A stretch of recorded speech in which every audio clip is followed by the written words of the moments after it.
This is Retro Sports Radio. Visit RetroSeasons.com for more sports history.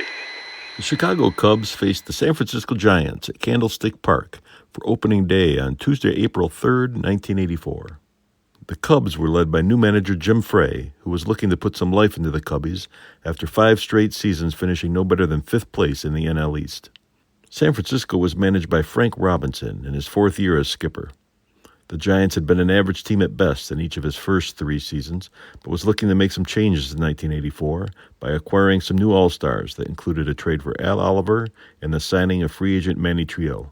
This audio recording is from the Chicago radio broadcast featuring announcers Milo Hamilton, Lou Boudreau, and, of course, Harry Carey. And we're anxious to get going, and here we go. Lofton is the hitter. The first pitch of the game to the left-hander is swung on and a bullet up the middle for a base hit. And Bobby Denier starts it off with a solid single, whizzed right by the ear of Davis. Aggressiveness, that's what I like to see. The Cubs showed it in batting practice. Let's hope it continues right through the shade. So Bob Denier is on. 1 pitch, 1 single. And Ryan Sandberg. Now, Brenly out there talking to Davis, and the plate umpire Wendelstedt's gone out. He's had his first duty today other than taking in the lineup card. Say, hey, there's only 1 pitch. This is not the end of the world. Well, this is right, and I didn't think Davis had too much on that ball as far as velocity. It looked like he was just aiming the ball over the plate. Hoping to get that first pitch in and get things underway. Well, here's Ryan Sandberg, with an old teammate of his 3 years through the minor league system. Big lead, pitch on the way. A low inside a ball, and it's 1-0 to Sandberg, and Gary Matthews is due up next. Then it'll be Ron Say. 1 ball, no strikes. They play Sandberg with a big hole in right center. The center fielder's playing him to full. That's a little unusual. Throw to first, not close. Usually Sandberg, but of course some of this will go into how Brenly and Davis have talked about drafting to him. But you still don't see many center fielders play him to full as much as Davis is. Now, offensively, Sandberg can see that setup, so he will know how they're pitching to him. Now, time call. Denier wants to smooth out that dirt where he's trying to get in his own starting blocks down there. We talked about defensive maneuvers on that soft field. The offensive running game may be held up a little. Edging, not going. Strike call to Sandberg. Good fastball. And it is 1-1. John Vukovic, in his 3rd year with the Cubs, is coaching at first. Don Zimmer, Popeye himself, is coaching at third. It's great to have him back. He was a player with the Cubs several years ago. His manager was number 5, the old number 5. Boudreau. Pitch out. All right. Let me tell you, he was before today Ron Santo. I brought up Santo in 1960 and told Zimmer, you make a third baseman out of him. And he did a great job. Hey, I guess he did. 2 balls and a strike in there with the lead. I think he was going that time. Yes. And Davis went over that way. Jack Clark. He's a little toward the line. There is a big hole in right center for Sandberg. Runner going. Pitch out. The throw down will be high, and he's out front field.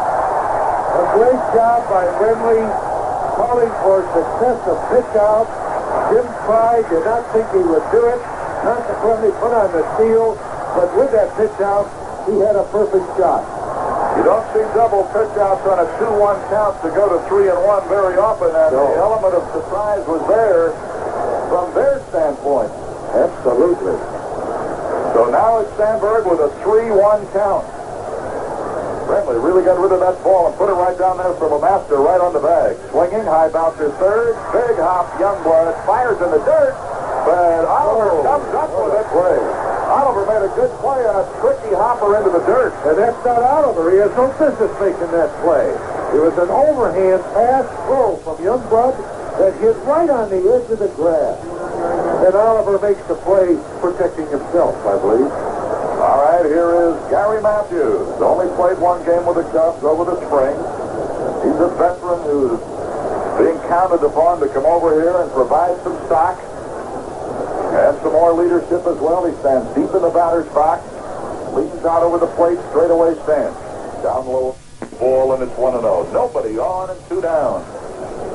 Giants.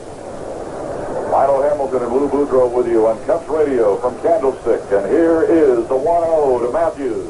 Off speed. Tried to check it, couldn't. Swinging strike, 1-1. Straight change. He changes off the fastball. 1 ball, 1 strike. And here is the pitch down low, and it is 2-1. Janier started it off with a solid single back through the middle. Was caught stealing. Then Sandberg bounced to third, so it's 2 down and nobody on. The 2-1 pitch. Low inside, he's gone to 3-1 on the second straight hitter. Now this pitch will tell us whether they are going to make Matthews try to go after an off-speed or a breaking pitch. They've kept the fastball low and away to him. Now he's ready again, looking in to get his sign from Brenly. Outfield playing him to pull in all 3 positions. 3 balls and a strike. Pitch on the way. Swinging and a foul back to the right. First souvenir for the fans. And it's a full count to Matthews. Stay due up next. Tomorrow's an off day. We'll be back Thursday night. Rainey will go against Kruko. 3 balls, 2 strikes, 2 down. Pitch on the way. Low when he walked in. Kept keeping that ball down on Matthews. Yes, he did. But he kept it too low and ends up walking him, and it'll bring up third baseman Ron Say. And these fans remember how he used to punish them when he was with the Dodgers. Yes, sir. He gets bruised as he cuts in the batter's box. Want to welcome one of our new network stations coming aboard this year. KSPT in Davenport, Iowa. They'll be carrying all of our games. Little sentiment there for me. That's when it all started. Well, I started in Iowa, too. Cedar Rapids, yeah. Pitch to the Penguin. Little wild pitch. He threw it in the dirt. And Matthews will get the second easily. So it's great to have the folks down in Davenport in the Quad City area and KSPT joining our Cub network. And if we're going to pass out a bouquet, we've got a chance right here, good kid, as Herm Starrett comes out to talk to his young lefty. This Cub network today with 44 stations, that's triple what it was when Jack Rosenberg and Vince Lloyd started setting this thing up. And it's great to see the job they've done and have all these stations on with us and know that all these folks will be listening around the Middle West. 7 states are involved, as far west as Coolidge, Arizona, Yes. Omaha, and it's great to have all the new stations with us this year. Certainly want to welcome them. All right, the conference over. Herm Starrett is back into the dugout. Ron Say waiting. 1 ball, no strikes. Gary Matthews, second base. Let's see if we can take advantage of the wild pitch. A hit could get you on the board. High and away with his fastball, and it's 2-0 to the Penguin. Keith Moreland due up next. If you're in the sun here, it's very comfortable. Big crowd. Not much wind at the moment. It's not 3 o'clock yet. Whoa, and he falls behind him 3-0. Only the fine decision by Brenly on the count of 2-1 to Sandberg to throw out Janier has kept the Cubs from scoring thus far. All right, here we are on a 3-0. Now they're going to put him on. This will go as an intentional pass, even though they didn't elect to do it until the 4th one. I think they thought that with this cozy left field fence and power alley, they weren't going to give him a chance to go after a 3-0 pitch. Well, this is right, and now you see the Giants played against the Cubs this spring. Fry has been the type of manager that has been letting his ball club go after the 3-0 pitch. So Robinson, knowing that, felt that the 3-0 pitch green light was on for Say with 2 outs here in the first inning, so he decided to walk it. Moreland with a chance to get the run home now. Matthews second, Say first. A walk and an intentional walk. And a wild pitch in between us. Strikes to Moreland. Moreland ended up as the 8th hitter in the league last year at 302, 16 homers, 70 RBIs. He's starting today since they are starting a lefty. When the right-hander Kruko goes Thursday, Mel Hall will be in right field. 0-1 to Moreland. Swinging, line drive left, right at Leonard, side retired. Hit hard, went right at him. If he got under that a little, we'd have had some cheering to do. Would have been gone. We played a half an inning. Cubs do not score, 1 hit. They leave a couple. So after a half an inning, the Cubs are scoreless with 1 hit, and the Giants are just now coming into bat.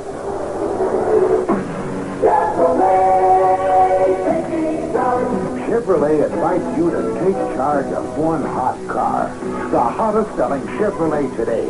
The new 84 Cavalier. Take charge in a sure-footed front drive way with a fun-to-drive Chevrolet for today. Cavalier. Zero in on the new styling that gives it clean shape and even cleaner look for 84. It's hot. Fire up 2 liters of high-compression, electronically fuel-injected power. More horsepower than the 3 leading imports. Get out knowing Cavalier's onboard computer is constantly working to keep your engine in tune. Feel the performance of the hottest-selling Chevrolet today. See the hot Cavalier with the cool, low price. And the other new Chevrolets at your Chevy dealers now.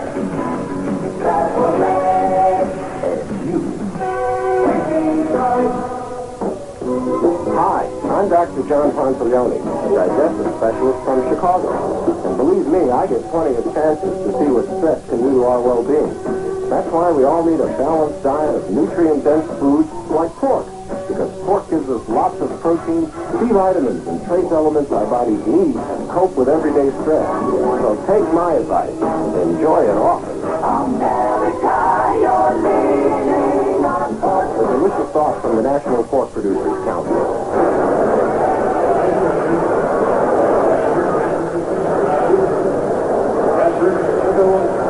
Dick Ruthven, ready to work. His catcher is Jody Davis. In infield, Durham at first, Sandberg second, Muller short, Day third, outfield left to right, Matthews, Dernier, and Moreland. Their coach is Danny Ozark. Third base, John Buford at first, and the leadoff hitter is Johnny LeMaster.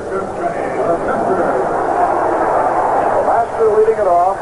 Trio due up next, then it'll be Clark. Ruthven ready with his first pitch of the regular season, and it's in for a strike right across the letters.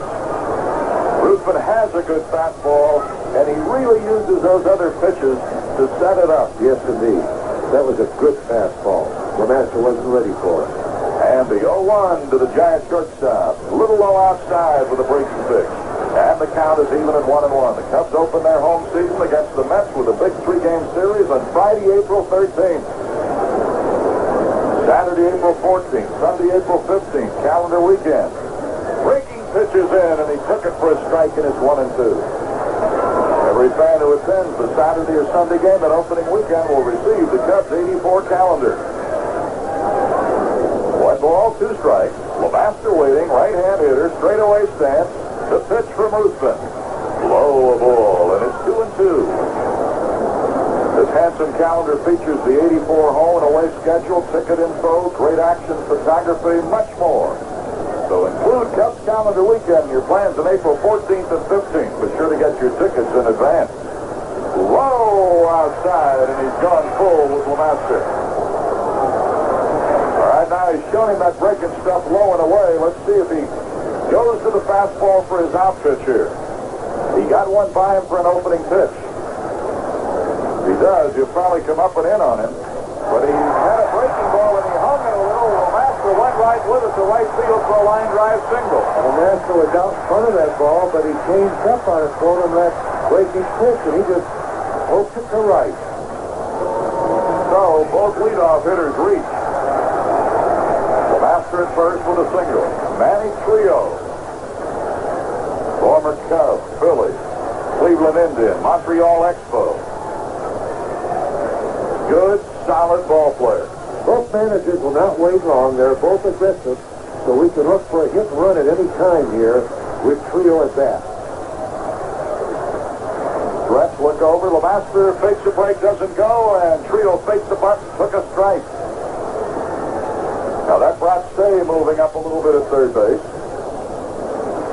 Ruthven, who a couple of years ago, and the Cubs did it as much as anybody. They ran on him, but he is really shortened up that stretch. And a breaking pitch inside. He barely comes to the letters for his deposition. This is right. He holds that glove with in hand with the ball in it almost in front of his face. 1 ball, 1 strike to Trio. Jack Clark due up next. LeMaster with a leadoff single has it. Lead at first. Durham holding against him.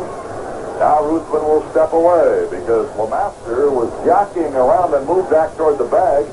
And Ruthven wants Jody to start over with the sign. Runner going. Pitch on the way. Jody's throw will be way into center field. LeMaster's up. He may try to come to third. He will be there. Dernier came in hard, fired, but LeMaster got up quickly. Had LeMaster hesitated at all, they might have had a shot at him. But once the ball went on into center, LeMaster got up and came right over. The throw was high, and it went off of Sandberg's glove. Had Sandberg missed that ball, and Dernier was in the proper spot, he would have thrown LeMaster out. But when he reached up back-handed to grab that high throw by Davis, it just caromed off of his glove and floated up, getting to Dernier. So they've got a runner at third and nobody out. Jody Davis muscled up on that throw, and it sailed. Took off. And as a result, a stolen base and an E2, runner third, nobody out. Baby hit in the right field, Giants lead 1-0. A 2-1 pitch, and Trio, who goes that well as anybody in this league, went right there again. Yes, he saw the hole over there, guessed the fastball, and then once again, the 2 hitters for the Giants here in the first inning going to the opposite field on Ruthven. 1-0 San Francisco. Clark's the batter. Clark and manager Robinson have had their differences. They've tried to patch them up, even to the extent of doing some comical commercials for the ball club that we've been seeing here the last couple of days. He's the kind of a player who can carry a club, and the first pitch to him high inside a ball. Had 20 homers last year. He had a great spring, 375 average. That was in limited play because he was hurt early in spring training.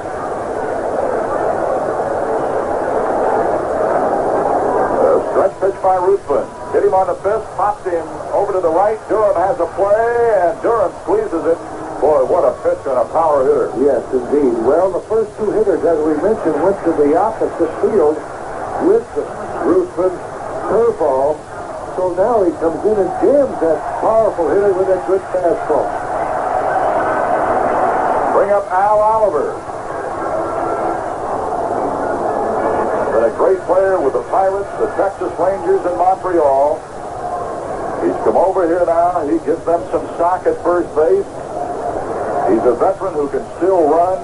Might be in as good a physical shape as anybody playing baseball today. An off-speed pitch for an opener. Oliver looks at it up high a ball.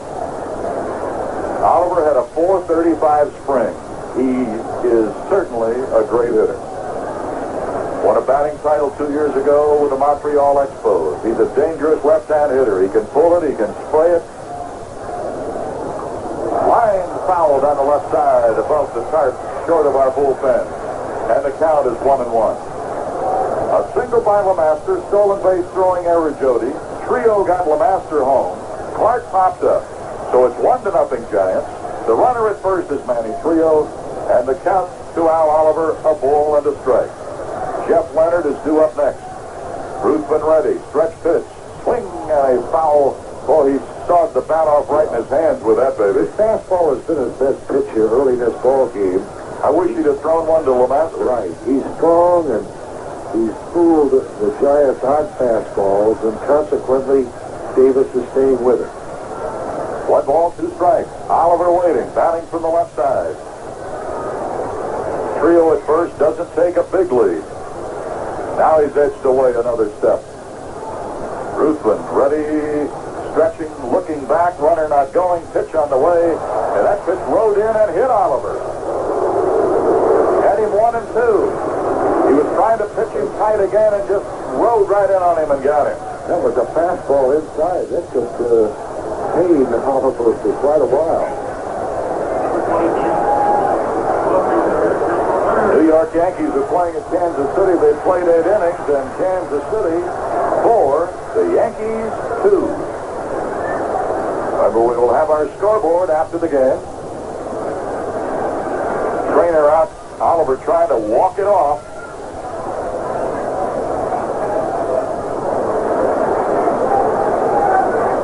Right above the knee, maybe, huh? Yes. All right, Jeff Leonard, the batter.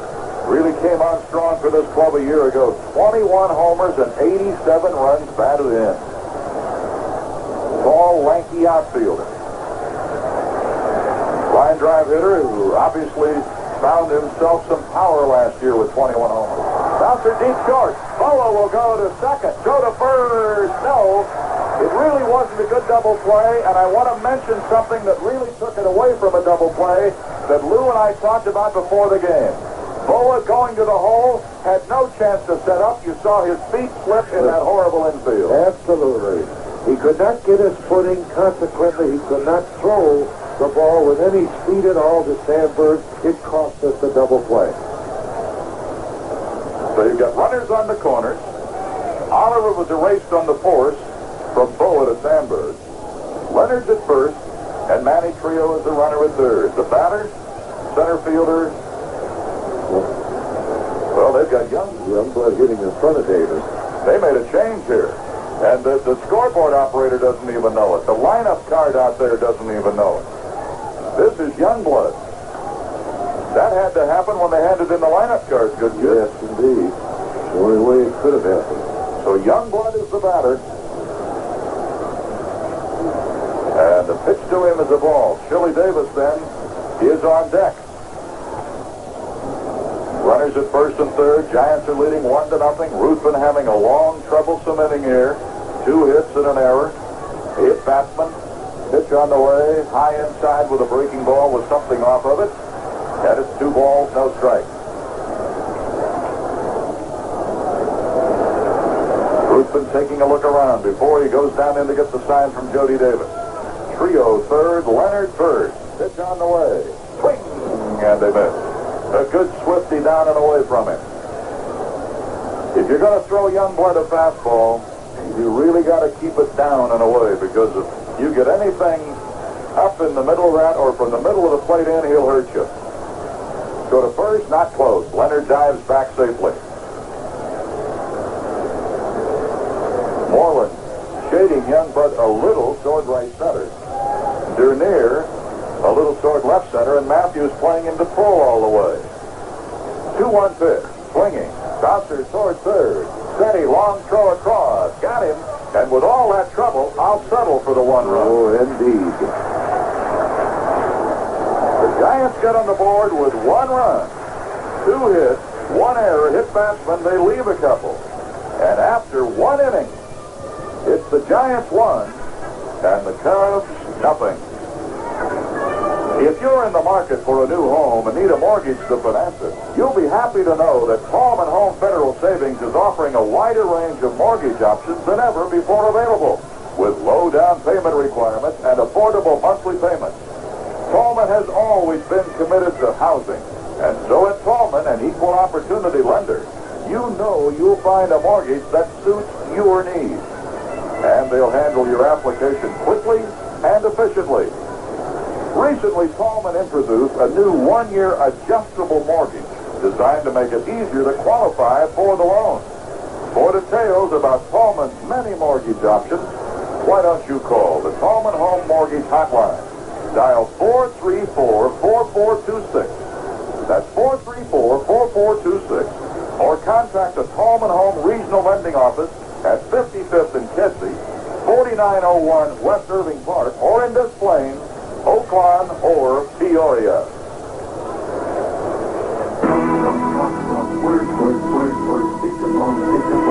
Dictaphone makes a complete line of professional portable dictating machines. They're incredibly small, amazingly versatile, and make working on the run a lot less of a runaround. Call your Dictaphone representative today, because when it comes to portable dictation, Dictaphone stands alone. We have a way to stand alone. We're Dictaphone. Whitney Bowes Company.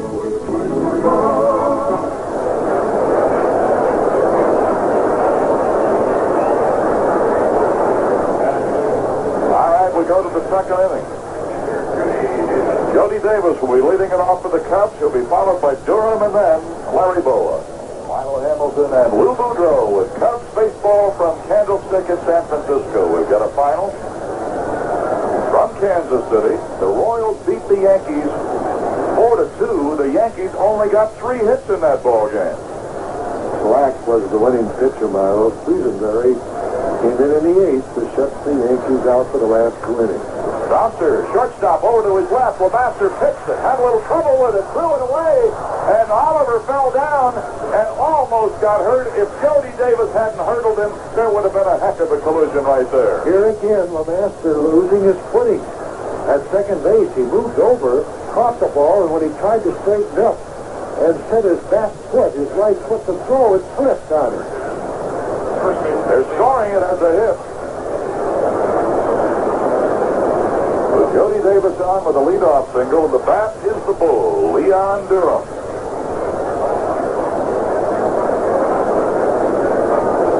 Durham last year played in only 100 games. Injuries kept him from seeing a lot of action. Still has 12 homers and 55 ribbies. Swing and a miss with a breaking ball. With the left-hander starting for San Francisco, Durham dropped down to the 7th spot. Boa due up next. Our ball game is in the second. The Giants 1 run, 2 hits. The Cubs are scoreless with 2 hits. Davis nods agreement, stretches, looks to first, swinging a shot to second, double play ball. Trio flips Lemaster 1, first base 2, a double play. Taylor-made double play. Trio, Lemaster, Oliver, they turned it perfectly. Couldn't have asked for a better double play ball as it was hit solidly. Right to Trio. He didn't have to move. And his Trio flip to Lemaster made it easy. Now here is Larry Boa. Boa, switch hitter. Had a fine year last year. Golden Glove Award. And here's the first pitch to Boa. Swing and a foul up to the right side. You'd like to have Boa get on here, if for no other reason than to have Ruthven bat in the inning, so that you can start with the top of your order in the next inning, if it turns out that way. Here's the 0-1 to Boa. Cubs captain looks at a high fastball, and the count is even at 1-1. The hits are even at 2. The Giants lead 1-0. One error belongs to the Cubs, and it helps the Giants to the 1-0 lead. Fastball missing outside. 2 balls and a strike. Mark Davis. Lou talked about opening day and butterflies. You can bet he had some. Here's the 2-1. Fly ball out into left center. That ball's pretty well stroked. It's going to carry over Chili Davis. Boa heading for second. And as he looks at the ball being brought in, he will take a short turn at second and hold with a double. First extra base hit of the season for the Cubs by Larry Boa. Got a little more pop when he bats from the right side. Now here is Dick Ruthven. See if Dick can help himself. He'll be batting with a runner at second. 2 down. Giants leading 1-0. First game of a 2-game series. First game of a 7-game road trip. 2 here, 3 in San Diego over the weekend. And 2 early next week with the Dodgers. The Cubs will be home Friday the 13th to open against the Mets, followed by the Cardinals and then the Pirates. Stretch look back, pitch to Ruthven. Swing and a foul. He was up there ripping. He was looking for the fastball. He got the fastball right down the middle and just fouled it back. He'd like to have that pitch back. No balls, 1 strike. Ruthven waiting. Look back by Davis. Pitch on the way. Big swing and a miss. I think that was his slur. Yeah, it could have been. It moved on Ruthven. He couldn't believe it. No balls, 2 strikes. Hope that the folks in Newcastle, Indiana enjoying the game on WJNZ FM. Swing and a miss. Ruthven strikes out. First strikeout for Davis. Side retired. No runs and a couple of hits. No errors, double play. Boa, who doubled, was left. And after an inning and a half, Giants won, Cubs nothing. Before Frank's, my yard was such a mess. Even the squirrels were embarrassed to be seen in it. The grass was too ashamed to show its face. The trees turned their backs to me. And the garden was so bad, even the beans wouldn't sprout. It was a nightmare. And then I went to Frank's. After Frank's, your gardening nightmares will be gone. Frank's Nursery and Craft has the widest selection in town of guaranteed lawn and garden products, seeds, and plants. Stop by Frank's and let our expert salespeople show you how to get that garden of your dreams. Come to Frank's this week for the beautiful lawn you've always dreamed of. You'll save 25% on the Frank's Free Emergence Plus lawn food. One bag covers 5,000 square feet. Makes your lawn come up rich and full, now just $9.74. To be followed by Brentley and then the pitcher, Mark. Night of our season at Wrigley Field will be entertaining three Eastern Division clubs. The Mets open our home season with a big three-game weekend series beginning on Friday, April 13th. Whitey Herzog and the Cardinals come to town for three midweek games beginning Tuesday, April 17th. The first homestand concludes with a three-game weekend series with the Pirates. Plenty of action that first homestand. Sure to make your plans now to be with us and to purchase your tickets in advance. First pitch to Jody Davis is a strike call.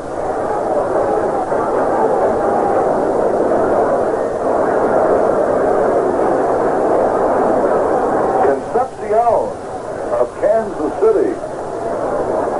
It's 2 home runs, 1 home run. It was his first. And I guess he figured if Davey could hit one for the Reds yesterday, he'd hit one for the Royals today. Good kid.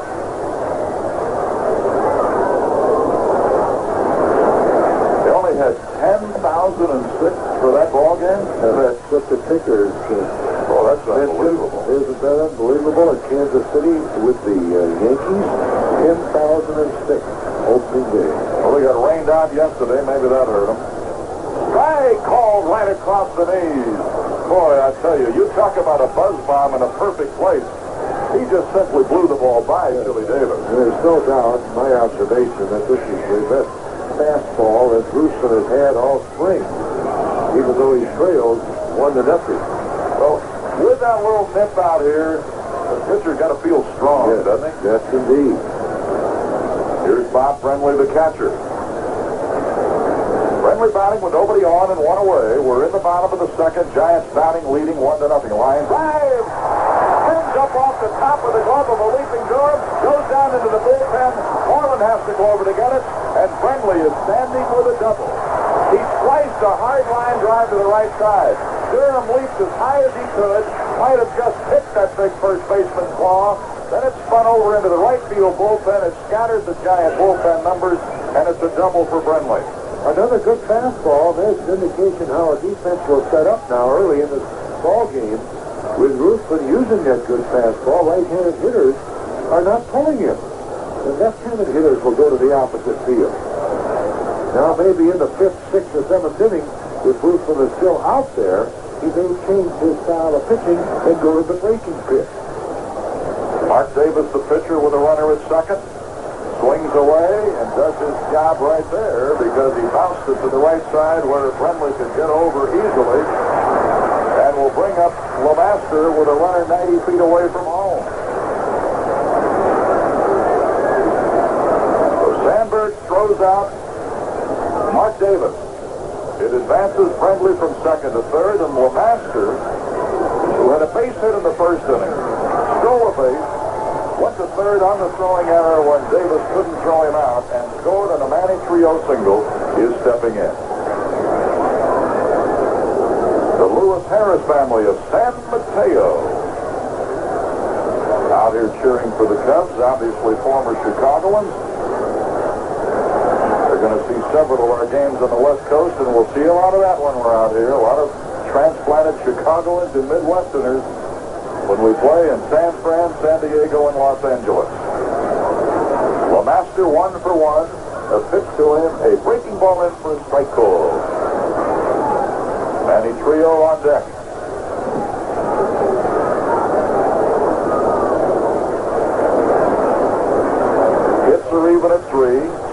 lead in the score, 1-0. Ruthven winding, delivering. Low outside. Good stop of that ball in the dirt by Jody.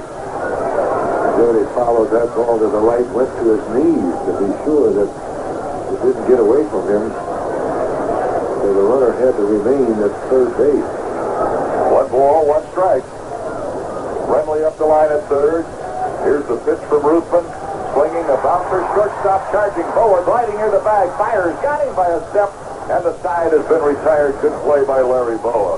With LeMaster, who runs pretty well, nipped him at the wire. No runs, 1 hit. No errors, 1 left. We have played 2 innings in the 84 opener for these two clubs, and the Giants lead the Cubs 1-0. It's the water and the brewing wouldn't change a thing we're doing, 'cause when we brew it, we do it with style. Whatever you do, make it worthwhile. And when you do it with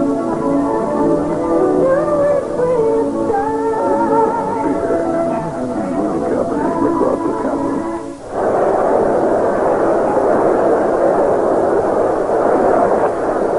In the third inning at Candlestick, Loftineer leads it off against Mark Davis. First pitch to him shows bunt, takes the strike. Loftineer will be a special project of Jimmy Fry, who has been known as a good hitting instructor. Here's the pitch. And high inside with his fastball, 1-1. You'll leave him alone for a few days, see what he does on his own. Here's a ball and a strike. Bouncer short. LeMaster waits back with a fast man running, but still got him by a step. Good strong arm by LeMaster. There is out short to first. LeMaster to Al Oliver. It looks as if the infielders will have to do just what LeMaster did. Wait for that ball and gamble on getting rid of it quickly and throwing instead of trying to move in on that soft stand. Because both shortstops have shown us already that it's going to be tough for those spikes to dig in for you here today. Ryan Sandberg bounced to third in the first inning. Rhino up here 0 for 1. Low inside with a fastball, and it is 1-0 to Sandberg. Matthews due up next. WJNZ-FM, Greencastle, Indiana, among our network stations with us for this opening game.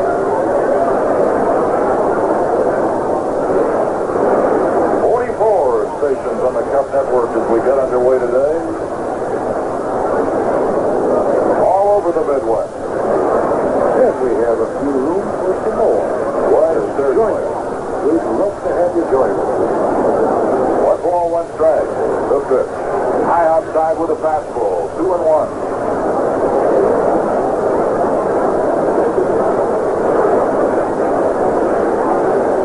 Now he's ready again. Young left-hander, 23 years old, earned that starting assignment with a great spring in Phoenix. Bounces the foul off here to the left, Sandberg, and it's 2-2. So there's a constant buzz here today because this place is nearly full.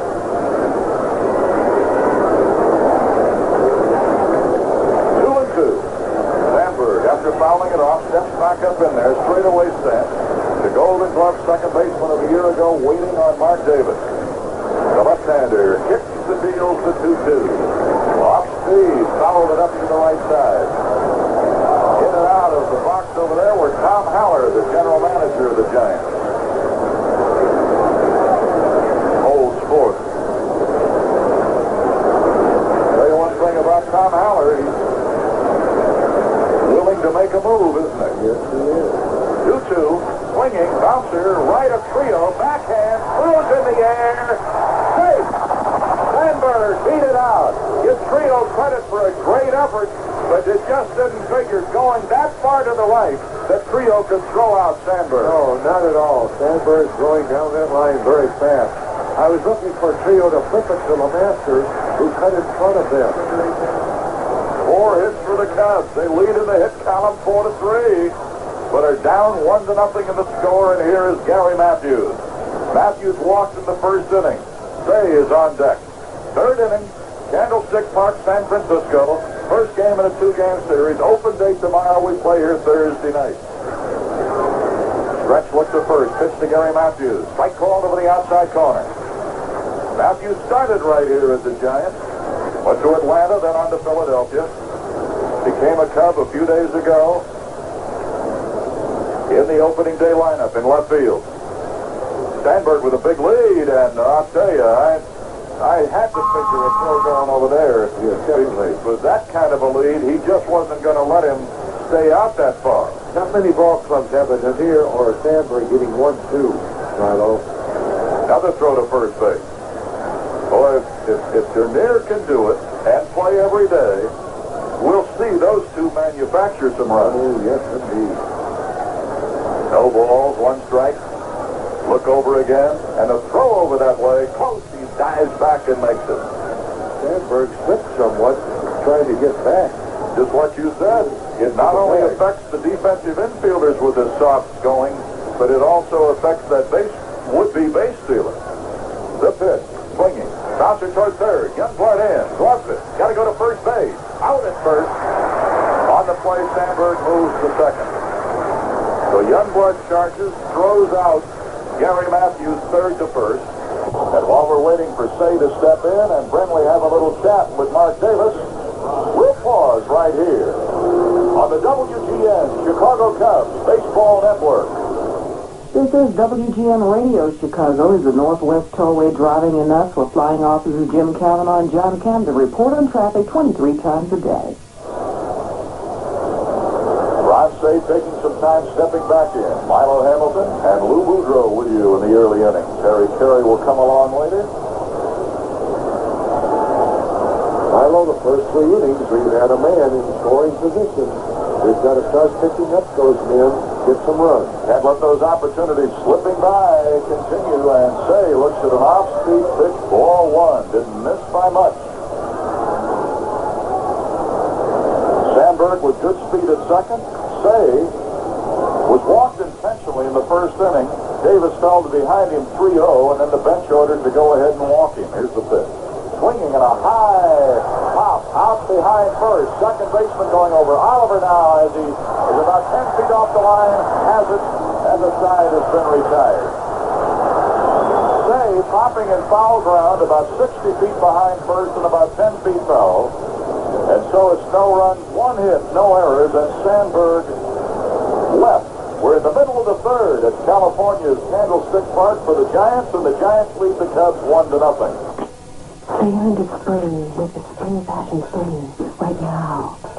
At Evans, all the spring dressing you need, sports with suits and coats too, are now at Evans. They tend to spring. In the bottom of the third, Manny Trio, who drove in the only run of the game to this moment with an RBI single in the first inning, will step in to lead it off. Straightaway stance, looks at a pitch down and away, ball one. Trio will be followed by Clark and then Oliver.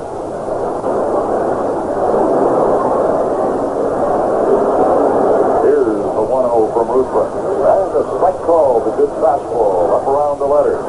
Frank Robinson, Milo, figured that he has helped his inner defense by acquiring Trio, and he's helped his offense by playing bases. 1-1. Bouncer right back to now, knocked down by Ruthven. Grabs, throws, got him. Ball hit hard. Didn't bounce into Ruthven's glove cleanly. Fell out in front of him, but he gets it and throws him out. And of course the trade for Oliver. Yes, helped him. Here is Jack Clark. He popped up to the first baseman Durham in the opening inning. Remember, after the game, we'll have our scoreboard. And in Chicago, there should be some time left for Uncle Bobby. Oh, yes. Boy, I wish we could hear that. Oh, you really do? There's the strike. You see. Yeah, it's a great temptation when we're on the road to have them tape Bobby Collins' show and mail it to us, because it's tough to miss. Swing and to miss. Listen to him every day when we're in Chicago, when he's on, and when he's off, too. No balls, 2 strikes. Clark's the batter as Ruthven has moved out in front of this dangerous right fielder, Jack Clark. Here's the 0-2 pitch. Swinging at a bullet up the middle. He hit an 0-2 pitch. Ruthven would like to have that one. Yeah, they made a mistake. Fired the ball, let it high over the plate. Hits are even at 4. Clark is on with a single. And it brings up Al Oliver, who was hit by a pitch the first time up.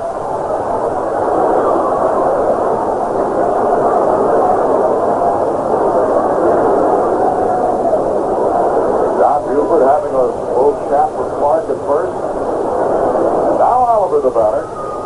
Giants 1 run, 4 hits. Cubs scoreless with 4 hits. Ruthven to the stretch. Pitch on the way to Oliver. Swings, hits a high pop left side. Coming past the coach's box. Fonse. He squeezes it. The Penguin came right over. Made the play. A very high pop-up. A good fastball right on Oliver's fist. Good thing those clouds that were around here yesterday weren't here today. If you want to know how high that pop-up was, that might have brought rain in the workout yesterday. Now to bring up Jeff Leonard.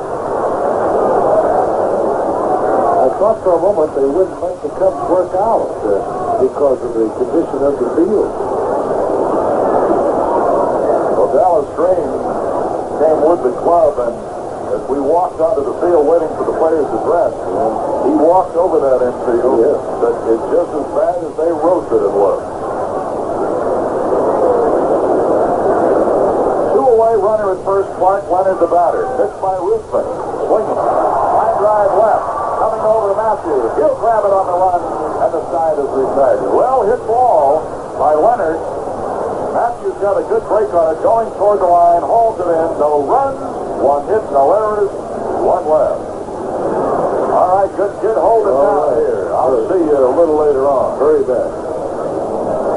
We played 3 innings, and the Giants lead the Cubs 1-0.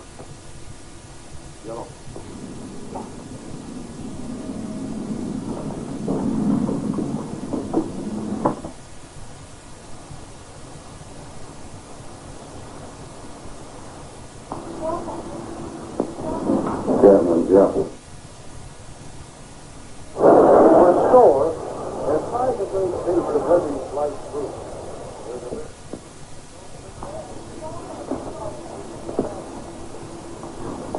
Combination.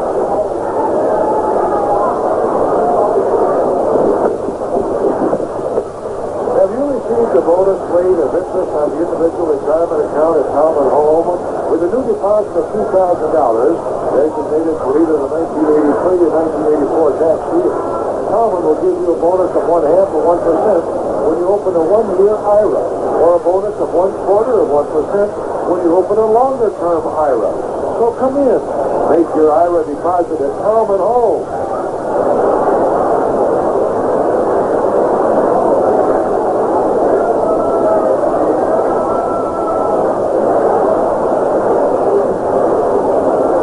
Everybody, Harry Carey, the big Woodrow, as we go down to the top of the 4th, 1-0 game of the Giants, leading it off with Pete Moreland. He lined out with 2 on there in the first inning. 1-0 Giants lead. The pitch is a fastball, running away from the right-hand hitter. And the count, 2 balls and the strike. Full house on there.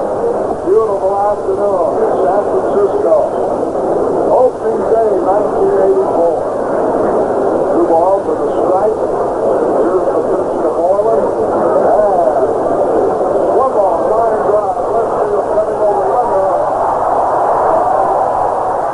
Beautiful play. Very fine catch by Leonard. The ball looked like they were going into the corner. It stayed up for him, and he had to make a great backhanded catch.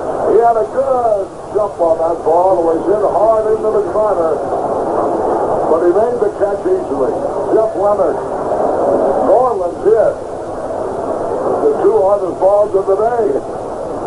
Here's Jody Davis. Well, Harry, we're getting men in scoring position, but we just can't get that base hit at the right time. That's a very familiar and sad lament. Isn't that true? In baseball lore.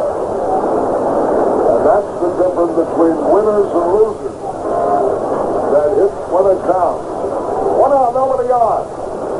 Game's got a long way to go. 1-0 Giants, the pitch on the way. And Jody Davis takes the strike off. That evens it up. A ball on the strike. The Cubs are at home 1 week from Friday. Friday the 13th against the Mets. We have a week-long swing on the West Coast. Ground ball up the middle. Lemaster's got it over the first for the out. And I tell you, Mark Davis, who was in trouble in the first inning, has really settled down now. Whatever the opening day heebie-jeebies, That's right. overcome them. That's right. And their pitching coach went out there to settle it down. One play in that first inning. With a speedy Dernier at first, and a count 2 balls and a strike on Sandberg. A natural hit and run pitch. Now the delivery. A little bit high to Durham. I say natural because seldom will a catcher call for a pitch out, which would make the count 3-1. Now the delivery, low and outside, but that's exactly what Bob Brenly did, and Dernier was thrown out. That's the difference of this ballgame. Yeah. Instead of having a big first inning, the Cubs got nothing. There's a pitch into the dirt. Ball 3. 3 balls, no strikes, 2 out, nobody on. Larry Bow up next. Bow doubled over Chili Davis's head his first time up. 1-0, the Giants are leading the ball game in the top of the 4th. Here's the pitch. Ball 4, low and away. And that is the second base on balls, given up by Davis, a 23-year-old left-hander who, too, used to be with the Phillies. Makes up the third base on balls. One was intentional. He has fanned only one, and that was Ruthven. Here now is Larry Boa. 2 men are out.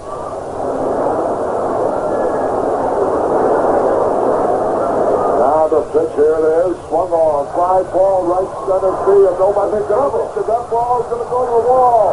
Here's the tying run around third base. He's racing for the plate.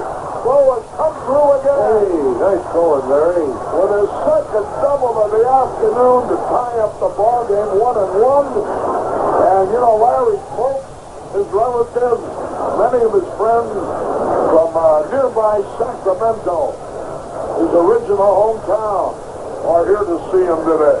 Yes, sir. You never know where that power comes from if you keep swinging the bat. So there's Larry Boa with his second double. A long drive to right center. And this game is tied up with a 2-out walk to the left-hand hitting Durham, the only left-hand hitter in the lineup today. And then the RBI double by Larry Boa. Here's Ruthven. The pitch. Into the dirt. Gets away, but here comes Boa trying for third base. And he makes it. A wild pitch. Second one of the day for the kid on the mound. Well, I'd like to see another one right now. I would too. Another point, Gary, means that how important that double was to Boa, not only tying up the ball game and giving him his second double of the day, but it brings Ruthven to bat. Yeah, good point. Even if he should not hit, now you start with the top of your batting order next inning rather than an automatic first out, which the pitcher usually is. And Ruthven, he can get a hit down on that. There's a smash. Shoot the shortstop. Fumble the point. Recovers through. And now Oliver comes up with a terrible throw. A great play by Oliver that cost the Cubs a run. Boy, that's the second big catch he's made on a throw into the dirt. He's not normally known for those great plays. 1 run, 1 hit, no errors, 1 left. At the end of 3.5, all tied up at 1.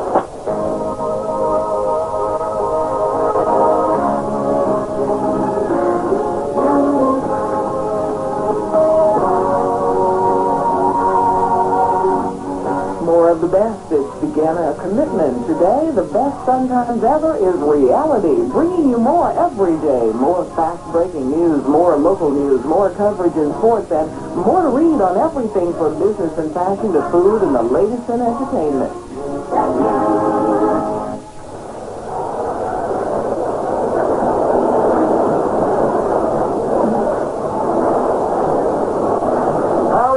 We go down to the bottom half of the fourth inning off, tied up 1-1. The Cubs about hit them 5-4. The only error of the ball game is in charge to the Cubs. Al Oliver has saved Johnny Lamaster 2 errors already on great plays on short hop roll throws. And that last one was particularly damaging because it kept the Cubs from taking the lead. Yes, indeed. I thought Ruthven had a very fine opportunity to beat the play. Not only beat the play, but after I saw the low throw, I thought it was a pitch. Here we go now with Joe Youngblood. Youngblood, who has a .315 lifetime batting average against the Cubs.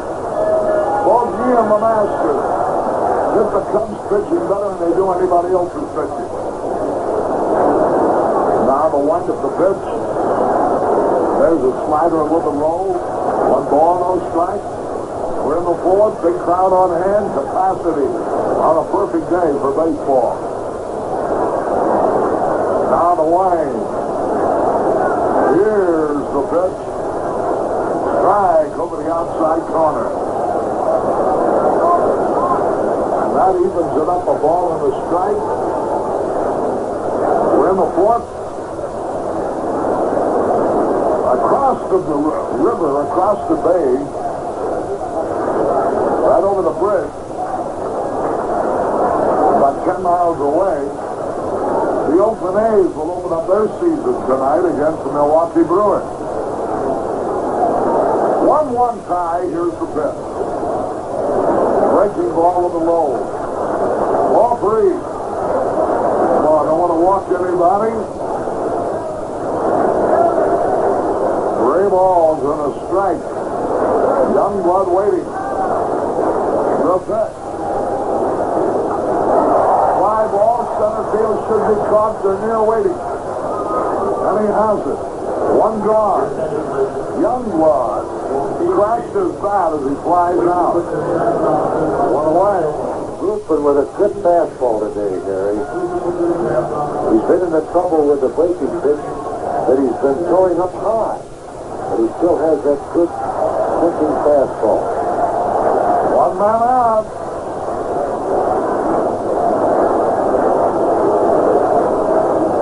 Jim Finks and Andy McKenna. There's a good foul back around the play. Along with Jim Donald, Mrs. Donald, all from the Cubs official family, along with Dallas Green, sitting down behind the Cubs dugout, watching the game here. The pitch. Strike call. 0-2 the count on Jody Davis. He was out on strikes his first time up. Ball game in the fourth, tied up 1-1. Now the delivery. Here's the pitch on the way. Just missed with a fastball outside. He was trying to hit the corner. 1-2 the count. 1 away. Here's the pitch. Took him out. Good curveball. Good pitch. Jody Davis again is caught out on strike. Second time in a row. That'll bring up the catcher, Bob Brindley. On the bottom of the fourth, 1-1 tie.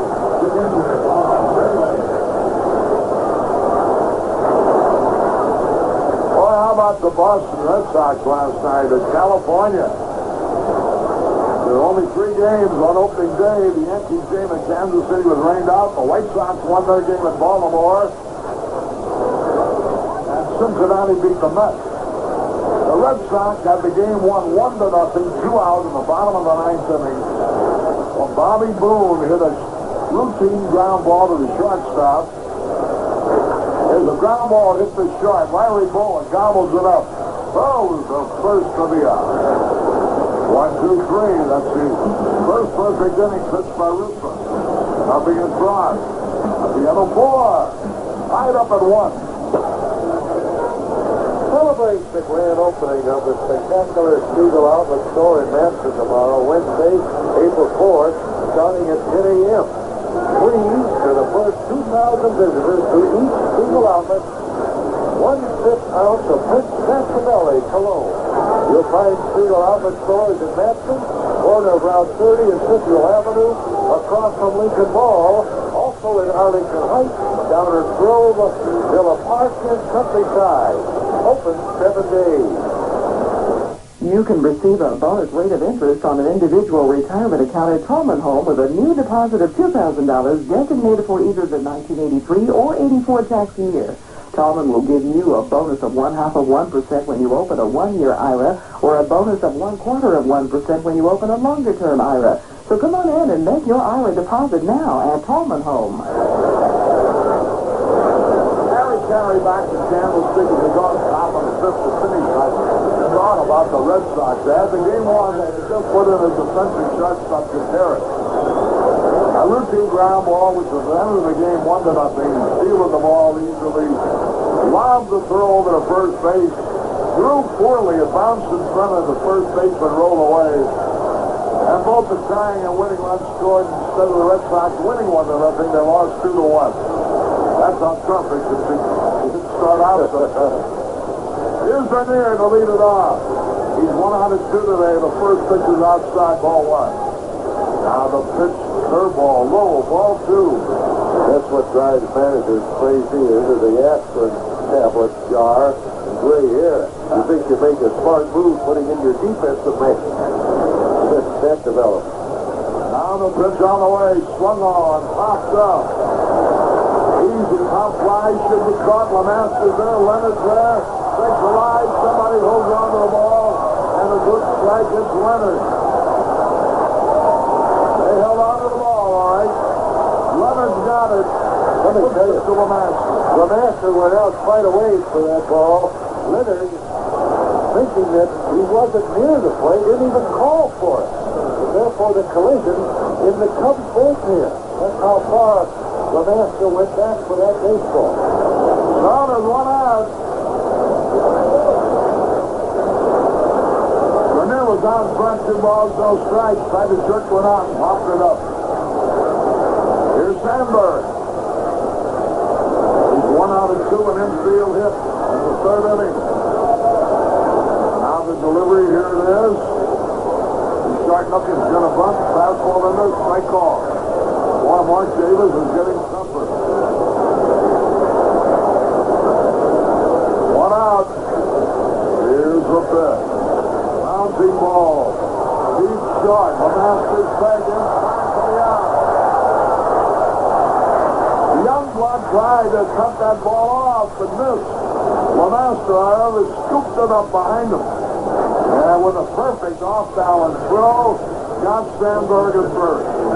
That's the problem with that. That shortstop's arm. He had to wheel that one to first to get Sandberg. Johnny Lamaster's parents are here from Paintsville, Kentucky to watch him. 2 outs, nobody on. Gary Matthews, the hitter. Line drive off the third baseman's glove. A base hit. Matthews, first hit was a Cub. I'll bring him Ron Sage. Boy, he really rifled one that time, and Joe Youngblood leaped up, got his thumb on the ball, and just tore its way right through. Here's Sage. They invariably booed Sage because they well recall the memories of the games that he has beaten the Giants while a member of the Dodgers. They're a hated rival. The city beat the Yankees today. Now to stretch the pitch. Lobbed it up on the first pitch. Easy out.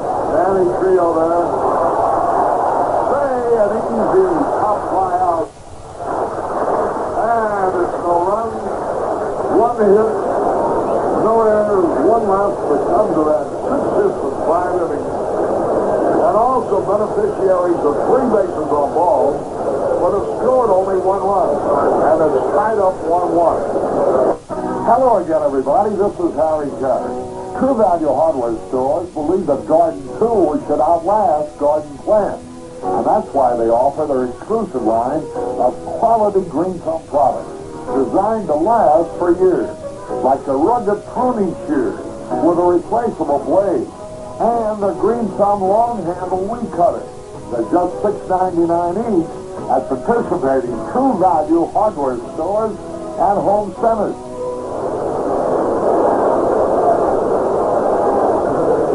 With Hall of Famer Lou Boudreau, Harry Henry back in San Francisco. It's all tied up 1-1. We go to the bottom of the fifth. Leading it off here, Mark Davis, the pitcher. He rolled out his first time at bat. The Cardinals have knocked out Valenzuela. Taking the lead at Dodger Stadium. Still batting in the fourth. They're ahead 4-3. Here now is the pitch. Good fastball right in there. Strike off. 1 strike to nothing. Dick Ruthven has a good lifetime average against the Giants. Here's the pitch, slow curving, bunt foul. Good idea. Yes, and he had his pitch 2 bunts. Guessing the slow curveball, got it, and then just started down the line too quickly. He's in the hole 0-2. Now ready. Signal given.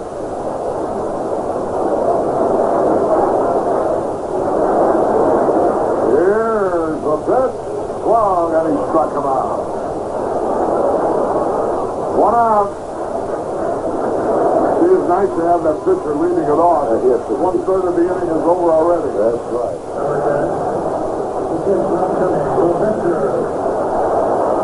Third strikeout for Ruthven. Here's Johnny Lamaster, scored their only run.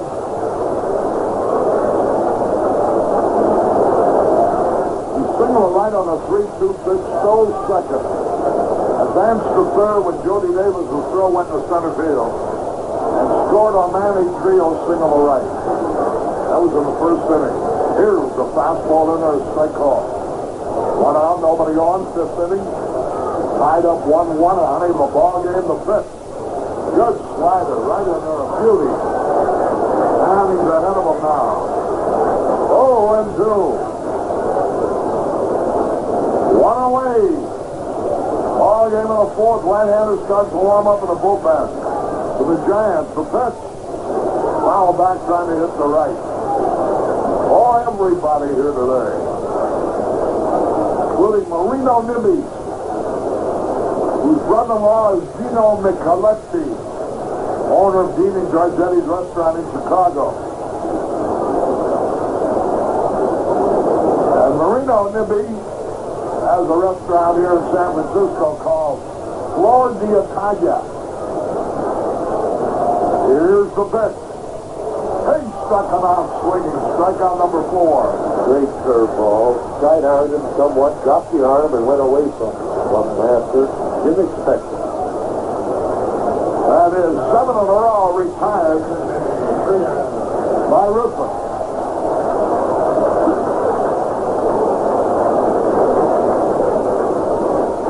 Manny Trio drove in their only run.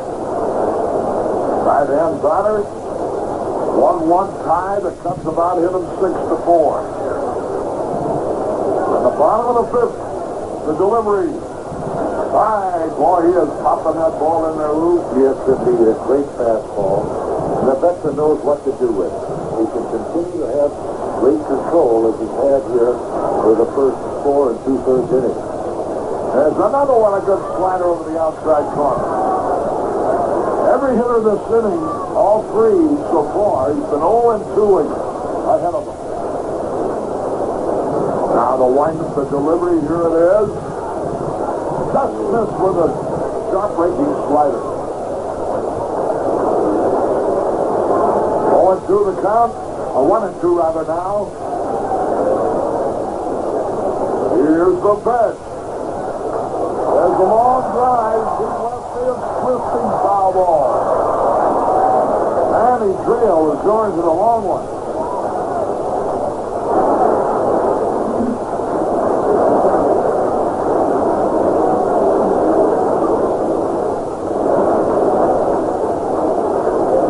Sign.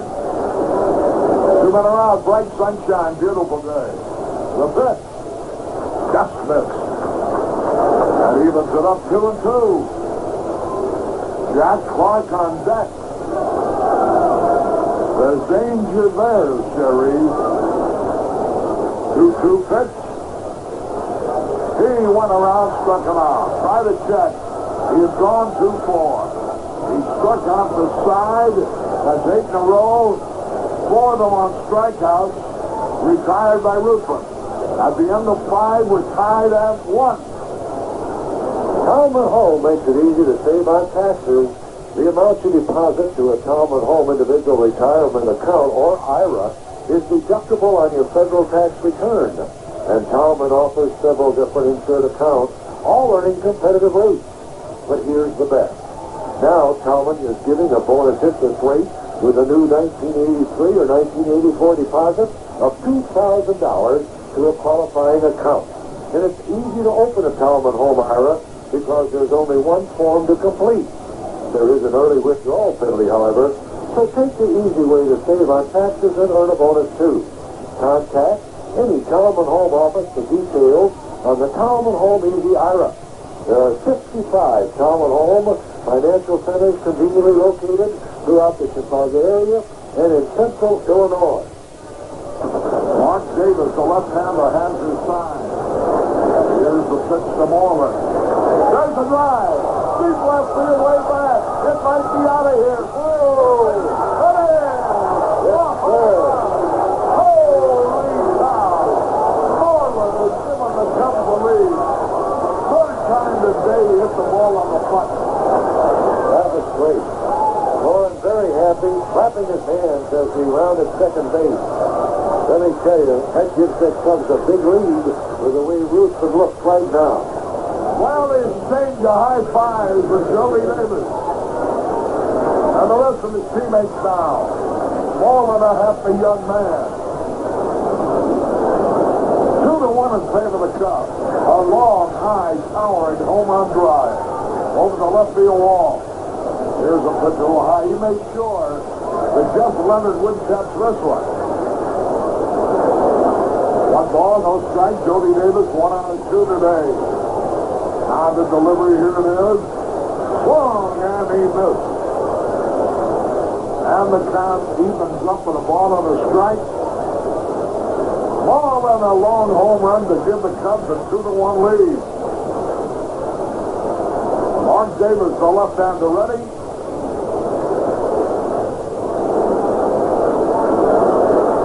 Now the pitch on the way, here it is. High, pop foul back, out of play. Off day tomorrow, then Thursday will be our first night game of the year here. Remember, there's a 2-hour difference in time. 2 hours later in Chicago than it is here. Now the pitch, here it is. Long drive, deep right center field, way back. It's going to be caught, though. Jack Clark is there under the ball, and he makes the catch. Jody Davis flying deep to Clark. One out. Here's Leon Durham. Rolled into a double play in the second. Walked with 2 out and scored when Larry Boa doubled in the fourth. Now ready. Now the delivery, here it is. Line drive to the left field. He tried to check his swing and he looks the swing on the left. And Durham has his first hit of the season. And the Cubs now have a total of 8. Here's Larry Boa. Well, the runner at first, 1 out, 2-1 Cubs. We're in the 6th.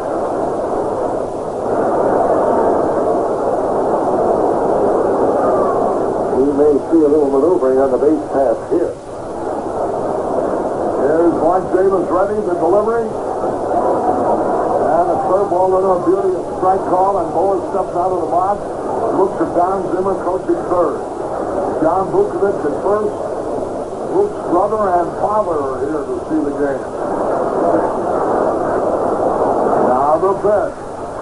Line smash, left field, another hit from Boa, his third straight. What a way to start the season. Yes, indeed. 3 out of 3.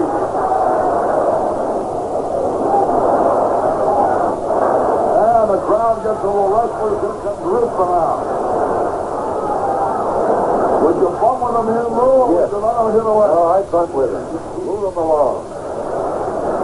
See if we can pick up another run or two. A little huddle around the mound. The third baseman, Joe Youngblood. Along with the catcher, Bob Renly, and the pitcher, Mark Davis. And the right-handers working in the bullpen for the Giants. Cubs taking the lead. Now Don Zimmer wants to toss. Leon Durham, who's the runner at second base. Bo is at first base. The wheels are spinning. Here's Butler coming down the line out of the left field corner. He'll be available. They bring in the right-hander. Now ready. Now the pitch. He bunts foul. Strike one. Boy, the Cubs going into this ball game with the lineup they have on the field. Listen to these left-hand hitters who are available as pinch hitters. Jay Johnstone, Richie Hebner, Mel Hall, and Bill Buckner. All outstanding hitters. Now ready. Pitch to Ruthven. He's going to bunt. On foul, strike two.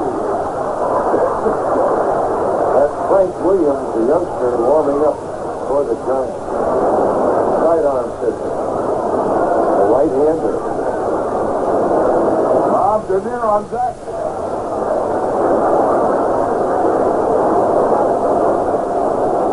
Now ready. Ruthven in the hole. He's been known to get hit. He's not exactly helpless up there. The delivery, here it is. He's going to bunt it again, and he does, and it's a beauty, and it will advance everybody to throw to first in time. A sacrifice.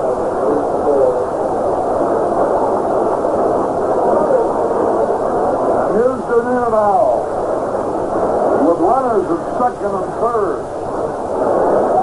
Big hand in the inning, Harry, right here. Frank Robinson knows that if he goes to his right-hander, Fly may go to his bench, but he missed it. And his bench is solid left-handed. Might be not as strong right-handed on the bench, but very strong left-handed. Here's Denier. He's 1 out of 3. What a good hit would do here. Fastball, strike ball. Denier started the ball game with a single to center. 1 out of 3. Now Mark Davis is ready. 2-1 in favor of the Cubs. Durham down the line. Trying to bother him. Time call by the plate umpire. Harry Wendelstedt. He's the umpire in chief in the National League this year. Now ready, the delivery. Third ball low, the count evens, a ball and a strike. Ryan Sandberg on deck. A home run by Keith Moreland has given the Cubs the lead here in the 6th.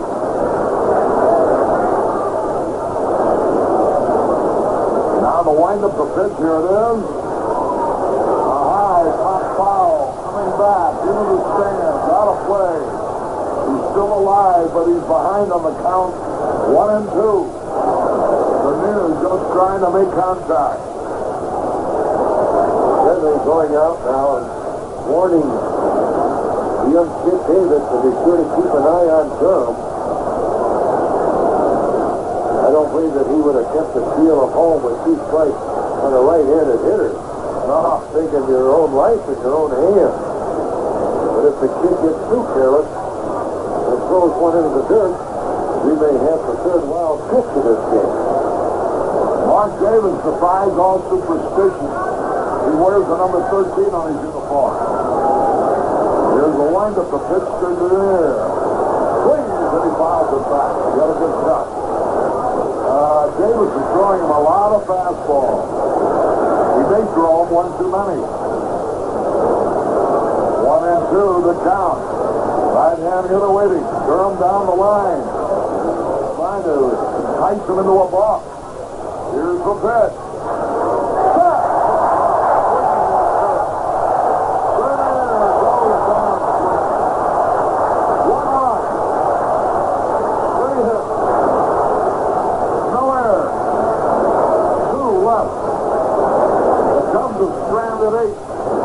We move into the bottom of the sixth, 2-1 in favor of Chicago. It's now time for John Camden in the traffic copter and a traffic update. Mary the Kennedy is at a crawl from the Ryan out to Nagel. It's 42 minutes travel time from the Eisenhower to Junction, 62 out to O'Hare. Eisenhower construction crawl, Ryan to Austin, 45 minutes on the Eisenhower. Stevenson, 32 minutes out to Harlem, slow Ryan to Central. Now back to the ball game.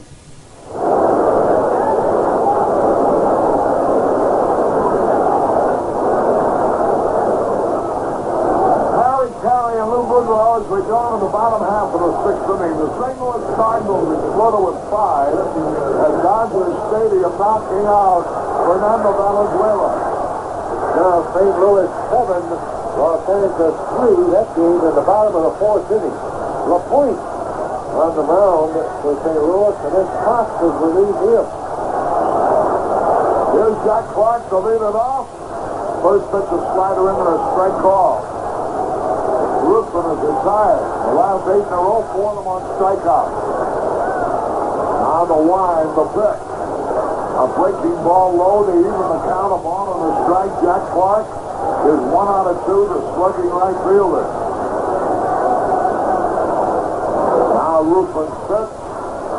Here it is. One smash, one hopper to Sandberg. He's got it on the grass. Throws the first for the out. 1 away. Sandberg being smart, playing on the edge of the grass. He's going to take any chances with that soft infield. 1 away. Here's Al Oliver. Hit by a pitch ball and foul out so far. Making his debut in the Giant uniform. Now to wind up the delivery. There's the fly ball, center fielder in there, going back.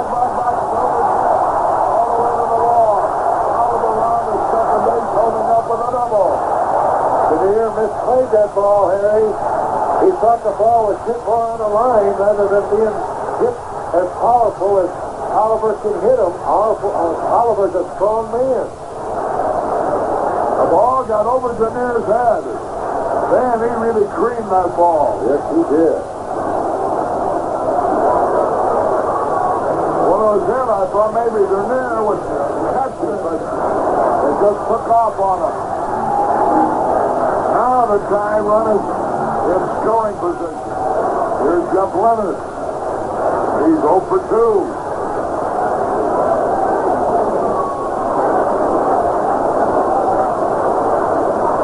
Leonard lined out hard to Gary Matthews. His first time up. That double by Al Oliver has brought the crowd to life. Cubs protecting a 1-run lead. Here's the pitch. He held up in time, a breaking ball rolling away. 1 ball, no strike. The Giants' fifth hit of the day. The Cubs have had 9. Listen to this crowd. The pitch. High, fly ball, left field. Gary Matthews has room. Makes the catch. Leonard flies to Matthews. Here's Joe Youngblood now. The old nemesis. Youngblood who murders the Cubs. Jody Davis goes out to talk to Dick Ruthven.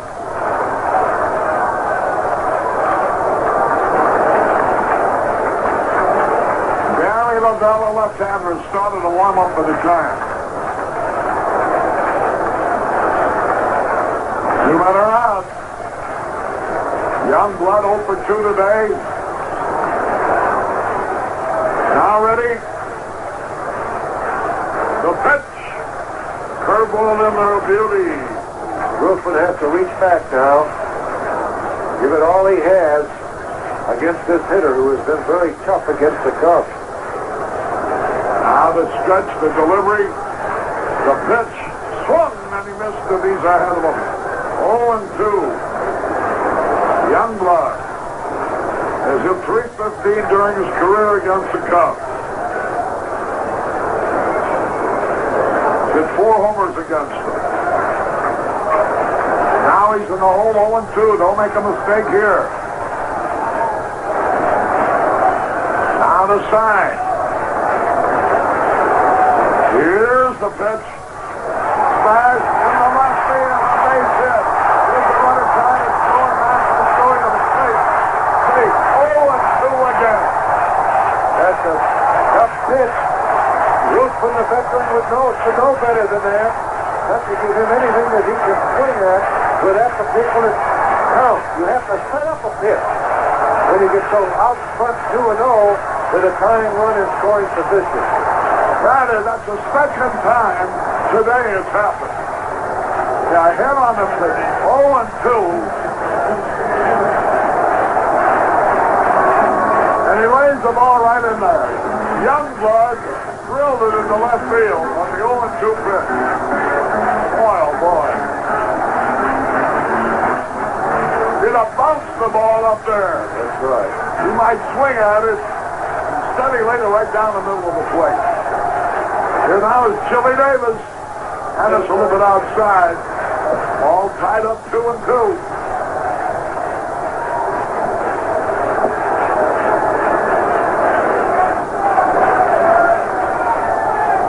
The outfield straight away and deep. Throw over to first to run it back. Boy, Ruthven has been pitching so magnificently. He got out in front of Youngblood 0-2. Probably there's nothing wrong with the pitch itself. He just got it where he didn't want to throw it. There's a smash. Just a minute. A base hit. Here's a runner on second, reaching to third. Here's Throw's got a chance. And he is... Dropped the ball. They dropped the ball and then a hammer. The throw is to the left field side of the bag. On air on stage.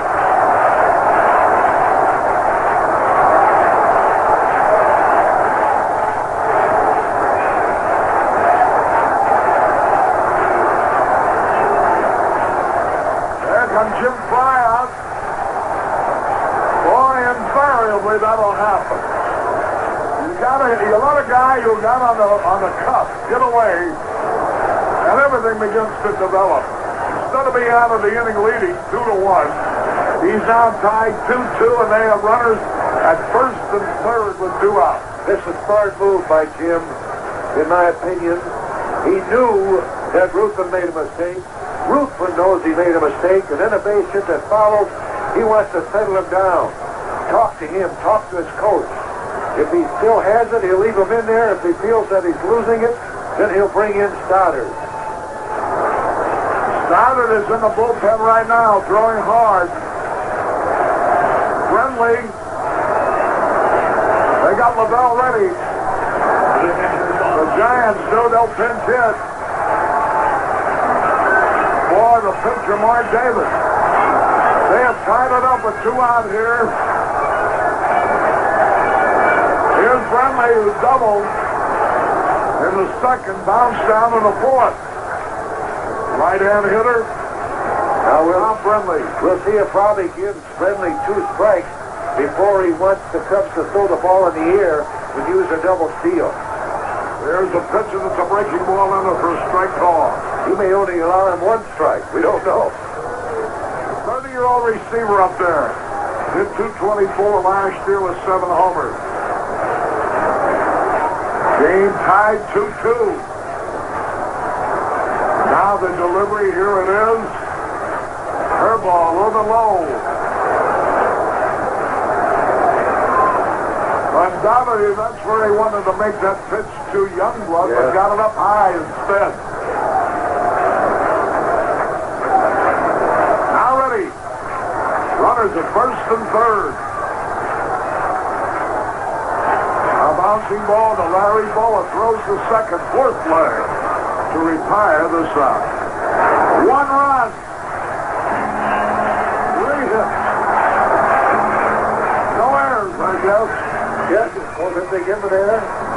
Maybe not. There's only one error up on the board. Okay. I thought they announced that Say had been given an error for dropping the throw. At any rate, 2 men are left on base. Milo Hamilton will be rejoining Lou in a moment. This is Harry Carey at Candlestick Park. We're at the end of 6 in an exciting ball game. We're all tied up at 2. For Matthews.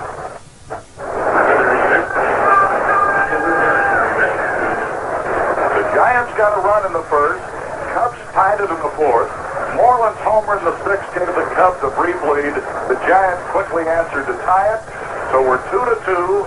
The Cubs about hit the Giants 9-7. One error, throwing error, Jody Davis. First inning gave the Giants a chance to get on the board. A strike call to Gary Matthews. Thought Mark Davis was wielding a little bit in that sixth inning, but now in the seventh, he's throwing good again, Lou. Yes. High fastball, he muscled up and it sailed, but good velocity.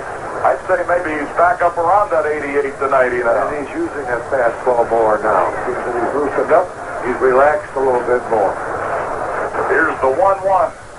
Down low a ball to Gary Matthews. Milo, I thought Daenerys' throw to third had retired the runner and Say been able to hold on to the ball. That's what I thought, and I said to Charlie Williams, the umpire, really waited. Yeah. He waited to see because he was ready to call him out, and then when he saw the ball trickle out, there's a ball to make it 3-1 to the Sarge. Gary Matthews. He'll be going after this one if he likes. Trying to break us out of the tie. The pitch, did he go? No, he didn't. He has walked for the second time today. Gary Matthews on. That is the fourth walk given up by young Mark Davis. 23-year-old lefty as Youngblood comes in to chat with him. Here is Ron Say, walked intentionally in the first, popped up to Oliver in the third, popped up to Manny Trio in the fifth.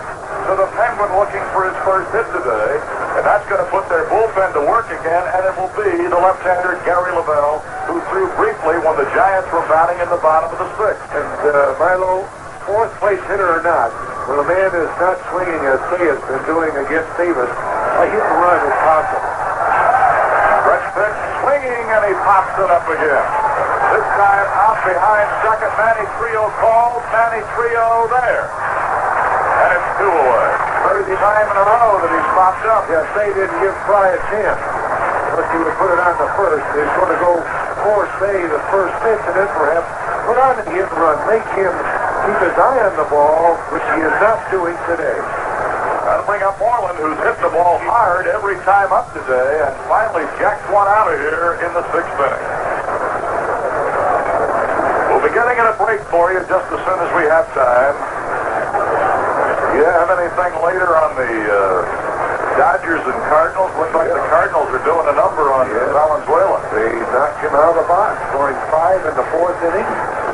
There's a strike call to Moreland. And my score sheet has St. Louis 7, Los Angeles 3. Los Angeles was batting in the fifth inning, and according to the scoreboard, they have scored 1 run and are still batting. All right, 7-4. And a strike call to Moreland. Got it over the outside corner. Gary Matthews at first base, 2 away. Moreland batting, throw over to first, not close. Matthews is only a step away. Cubs are batting in the seventh, opening game 1984 on the road. We open at home on Friday the 13th. Open with the New York Mets. No ball, 2 strikes. Line drive hit into left center. Davis will come over to keep it from going through the gap. And with the play in front of him, Matthews took a turn.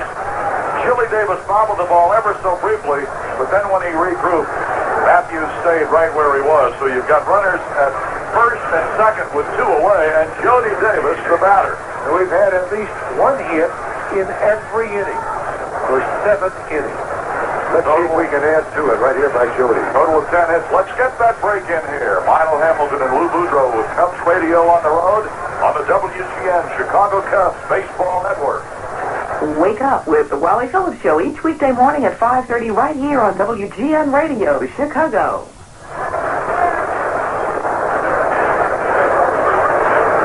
Jody Davis, the batter. Jody is 1 for 3 today, had a base hit in the second inning.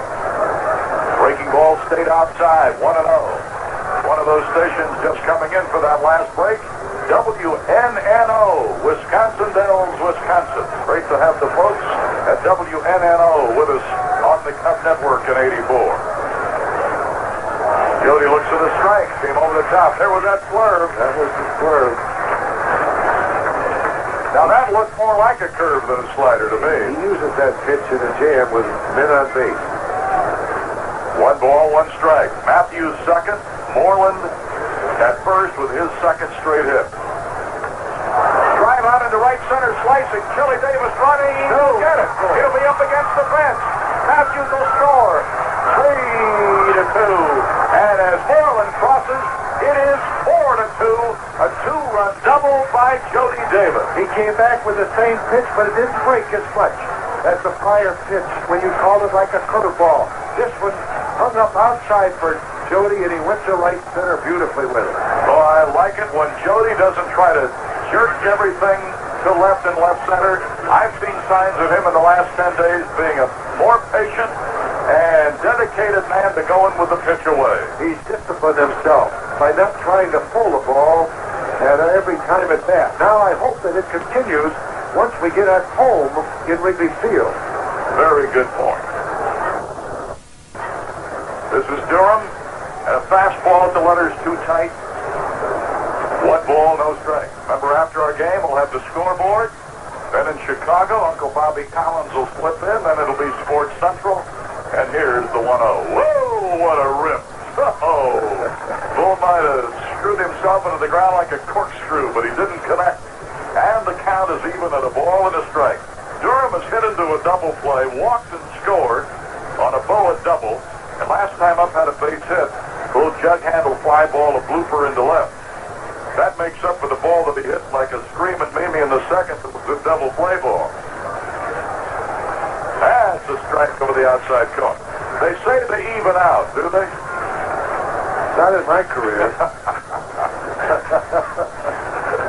1 ball and 2 strikes. Cubs are leading by 2. Biggest lead they've had. They trailed by 1, led by a run, got tied again, leading 4-2 here. Hit him on the 5th, Candy. Bounces at the second, Trio fires the first, and the side has been retired. Let me add one comment here. With Robinson going just too far with his young left-hander, and these 2 hitters, I would say, is changing because he had Lavelle in the bullpen because Davis leads off the inning, so he wants to try to keep him in there to put in a pinch hitter. Very good from the good kid. And 2 runs on 2 hits. Big 2-run double by Jody Davis. The Giant fans are up for their first 7th inning stretch. The Cubs are leading 4-2. Ringus of Wheaton saved $97. Doug Timberlake of Palatine saved $91. Jennifer Gage. People in every Chicago suburb are saving money each month by taking the RTA instead of their car. They're using the new RTA link-up ticket that includes suburban and Chicago shuttle bus service for convenience that's practically door-to-door. Tickets are on sale now at downtown and many suburban stations. So, link up with the RTA and save. Glen Ellen saved $74. Settling down now after their 7th inning stretch, and I'll tell you one thing, they're trying the psychological 7th inning stretch because they reintroduced Dusty Baker. He got another standing O. This crowd went crazy. Yes, indeed. And just think what they would have done if they would have had the 2-run lead. They'd have knocked down a few bricks of Candlestick Park. Davis being lifted, and Kuiper is the pinch hitter.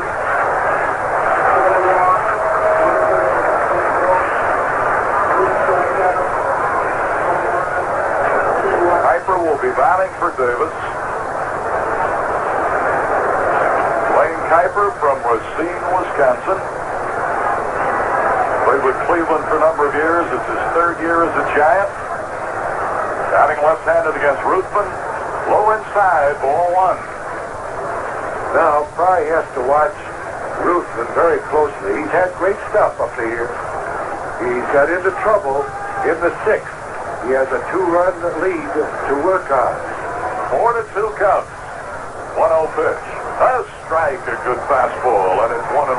Ruthven has had a good fastball. Yes, he's had a good fastball all during this ball game. Let's hope he can hold it.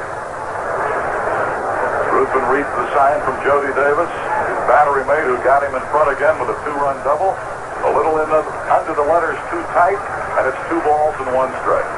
Remember back in Chicago, Saturday night, the big Ray Myers salute at the Hyatt Regency. Here's the 2-1. Swinging and a bouncer deep short. Boa got to set up in a hurry. Fires and got him.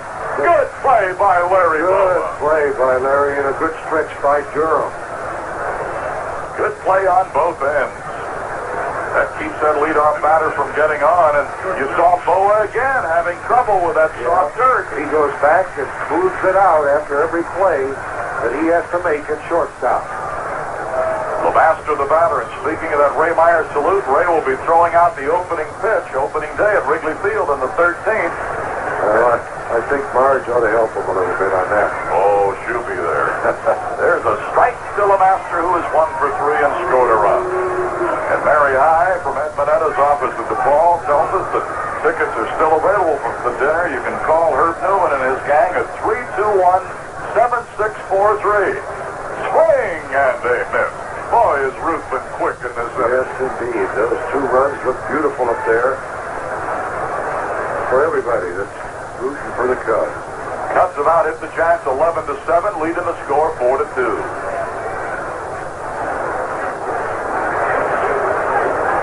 Tried to golf one. He needed a 2-iron for that one. That was right on his shoelace. Fouled it off to the left. No balls, 2 strikes. Johnny LeMaster. They have 7 hits, but nobody has more than 1. Moreland has 2, Davis 2, and Boa 3 for the Cubs. Strike called. Dropped down on him a little with a good breaking pitch. Gave him a different look. Yes, indeed. Give him a sidearm curveball, and the master wasn't expecting it. This is what happens when the hitter gets set up and looks in a certain area for the release of that baseball. So pitchers should drop down now and then, especially with 2 strikes on the man, and they don't pick it up. 6 strikeouts for Rufus. Here is Manny Trio, drove in a run with a right field single in the first. In the third, hit a hard shot back to the mound that Ruthven knocked down and threw him out, then struck out swinging last time up. Swing and a miss here. So if you're interested in that big Ray Myers salute dinner at the Hyatt Regency Saturday, call 321-7643. We'd love to have you join us. Yes, sir. If ever a dinner should be sold out, standing room only, it should be for him. Well, I'm looking forward to flying back for that one. Yes, indeed. I wish I was going back with you for Ray's sake. Quite an honor to be asked to be the MC of that one along with Billy Packer, and it'll be a big night in Chicago. They know what class is, but you've got it, along with Meyer. And as an off-speed pitch, Trio looked at it for a ball, and it's 2-1. Jack Clark due up next. Their RBIs have come from Trio in the first and Youngblood in the 6th.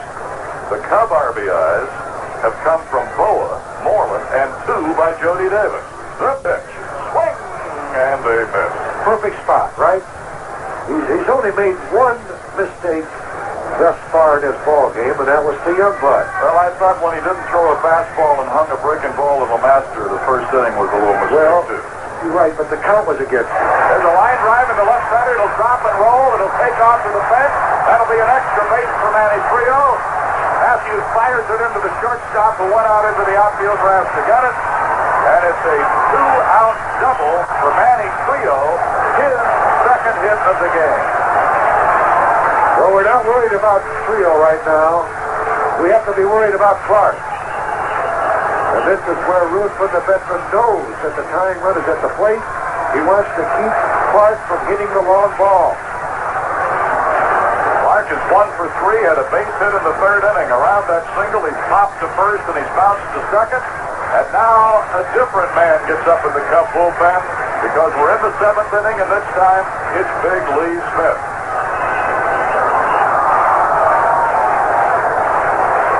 Jack Clark, the batter, Trio at second, 2 away. Tying run at the plate. Good fastball he just read. He really found something extra bringing there. That is right.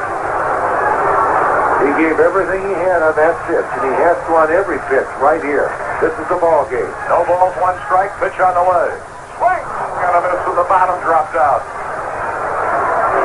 0-2. Clark was trying to tie this game. I see Bill Buckner now going down toward the bullpen. Might be a defensive move coming up. And this is where it comes into what Jimmy Fry talked about to us over the weekend, and we talked about on the roundtable. Good kid, keeping everybody happy. Swinging, fly ball, no carry, left field. Gary Matthews there. The inning is over. He really pitched Clark beautifully that time out. That shows what the veteran knows what to do in a given situation. No runs, one hit. Trio who doubled was left. We played 7 innings, and so far, so good in the opener on the road. The Cubs lead the Giants 4-2. If the water and the wind Wouldn't change a thing we're doing. 'cause when we brew it, we do it with style. Whatever you do, make it worthwhile. And when you do it with style. Brewing Company, across Wisconsin.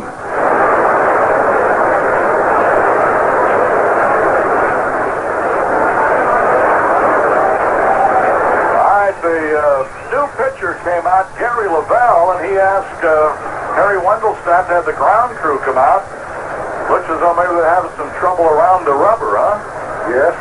Might have been loosened up a little bit. Well, if that dirt on the mound is as soft as it is on the infield, it's a wonder it can hold the rubber in place. There's no doubt about that. I don't like to belabor the point, but we're not making it up or talking about it out of context.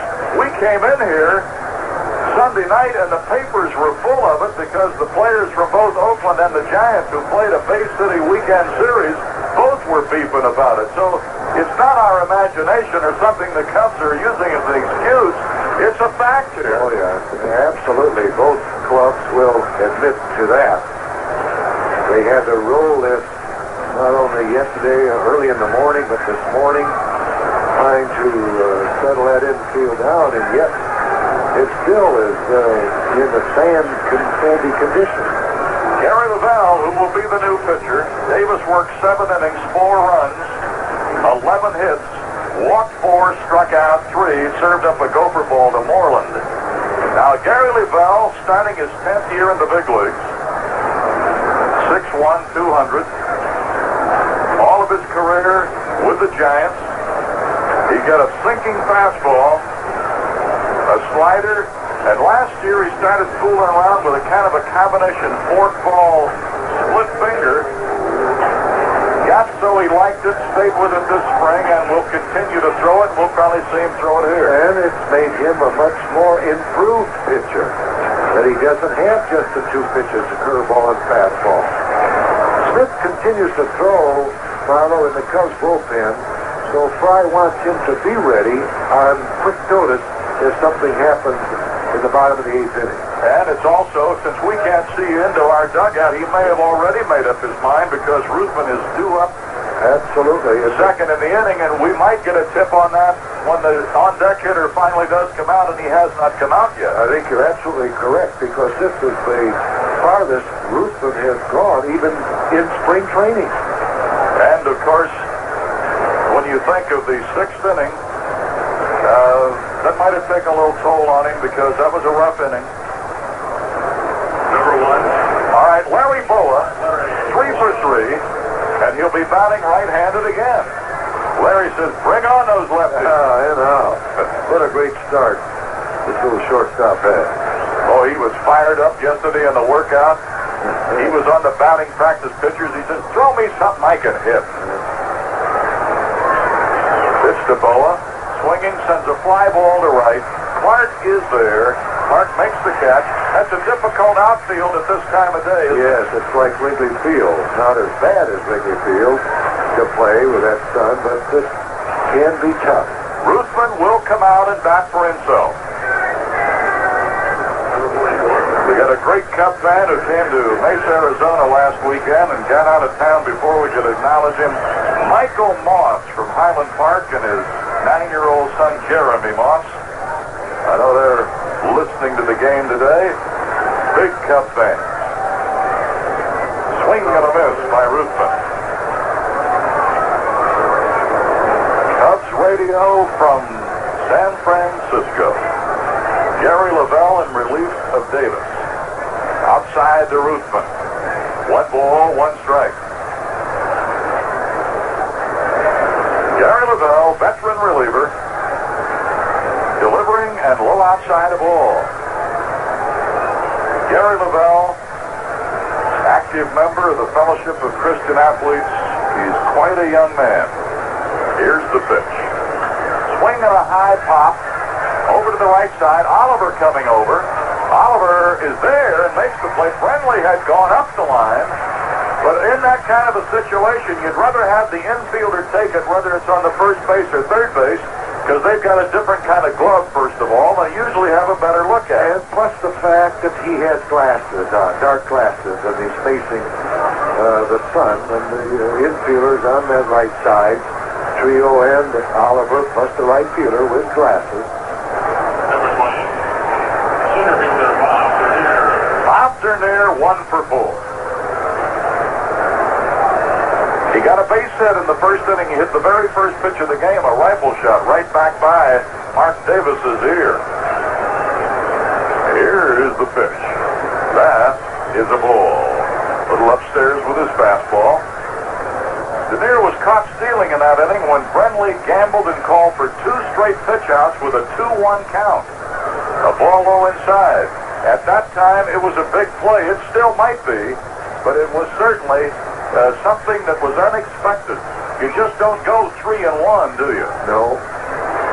I thought that kept the Giants from giving the Cubs the lead that inning, and then they took the lead, scoring in the bottom of the first inning.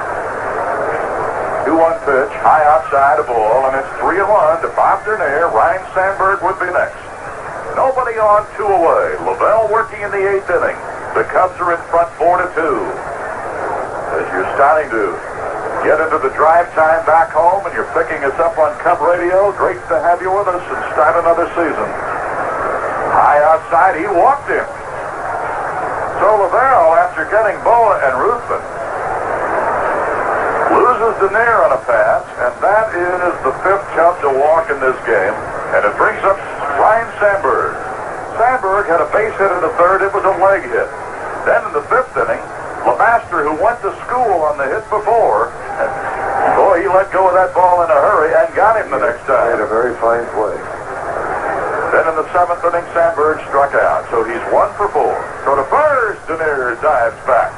I'll tell you one thing about Dernier. Anytime he gets on, you have a feeling that he might go. Absolutely. To look to first, he has a big lead. Lavelle's pitch, swung on line drive left field, and the left fielder reaches up and grabs it. That ball was hit hard. Yeah.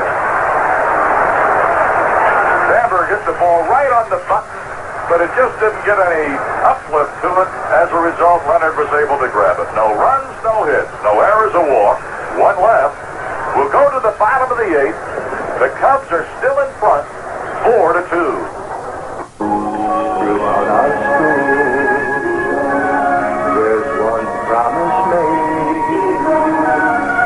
We're gonna take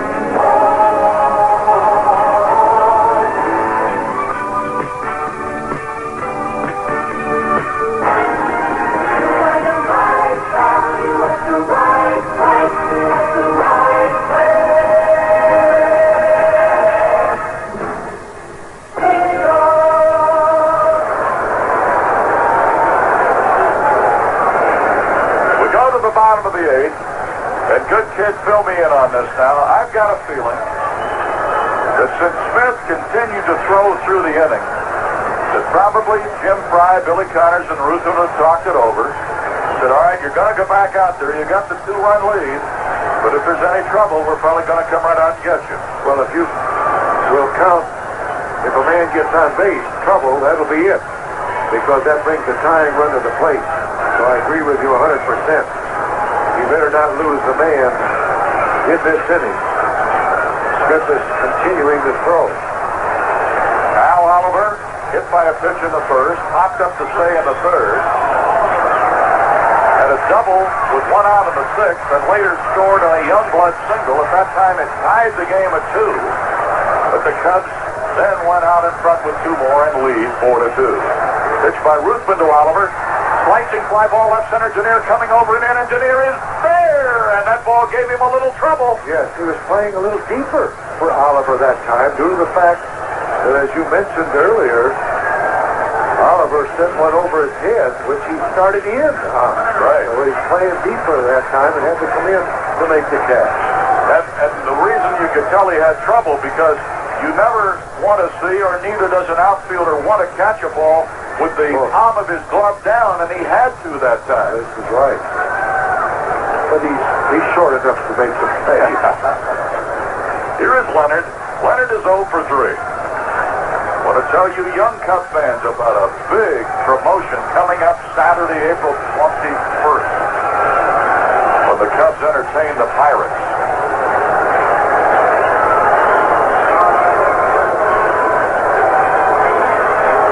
And a strike call to Leonard. Cubs are leading 4-2. Giants are batting in the 8th inning. Ruthven has pitched all the way against Davis and Lavelle. The pitch by Ruthven. Swing and a miss, and he's still got some velocity. That's right. I was just going to say the same thing. He's still got a little mustard on that fastball. Nice to have the folks in Lawrenceville, Illinois with us on WAKO. WAKO in Lawrenceville, joining us for opening day. Here's the 1-2 pitch. Did he go? No. 2 balls, 2 strikes. Remember, right after the game, the scoreboard. We'll be back with you on Thursday night. Cubs and Giants go at it again to wrap up this 2-game series. Mike Trucco, former Cub, will go against Chuck Rainey. The wind and the 2-2. Just missed ball 3. Leonard, the batter, safe in a field choice in the first. Lined out to left in the third, flied out to left in the sixth. He is 0 for 3. Boy, last year you could remember the times when he hurt us. Leonard was a good hot hitter. Fouled off way up to the right side. You young Cub fans will want to be in the park on sun-kissed orange soda's batting helmet day, Saturday, April 21st, when the Cubs entertain the Pirates. Every youngster 13 and under who enters Wrigley Field will receive an all-new white Cubs batting helmet. That's right. This year's helmet day is all white with the Cubs blue and red circle logo on the front. 3-2 pitch. Swing up the middle of 8th inning. Leonard gets his first hit of the day. That's hit number 9 off Ruthven in 7 1/3. And it'll bring up Youngblood.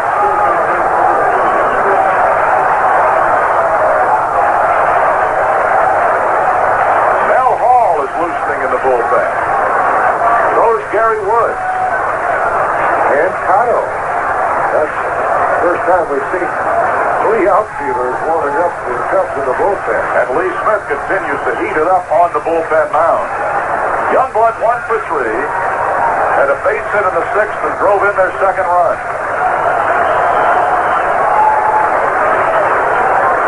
Youngblood waiting, stretched by Ruthven, checking Leonard at first, pitch on the way, and a little inside, low ball.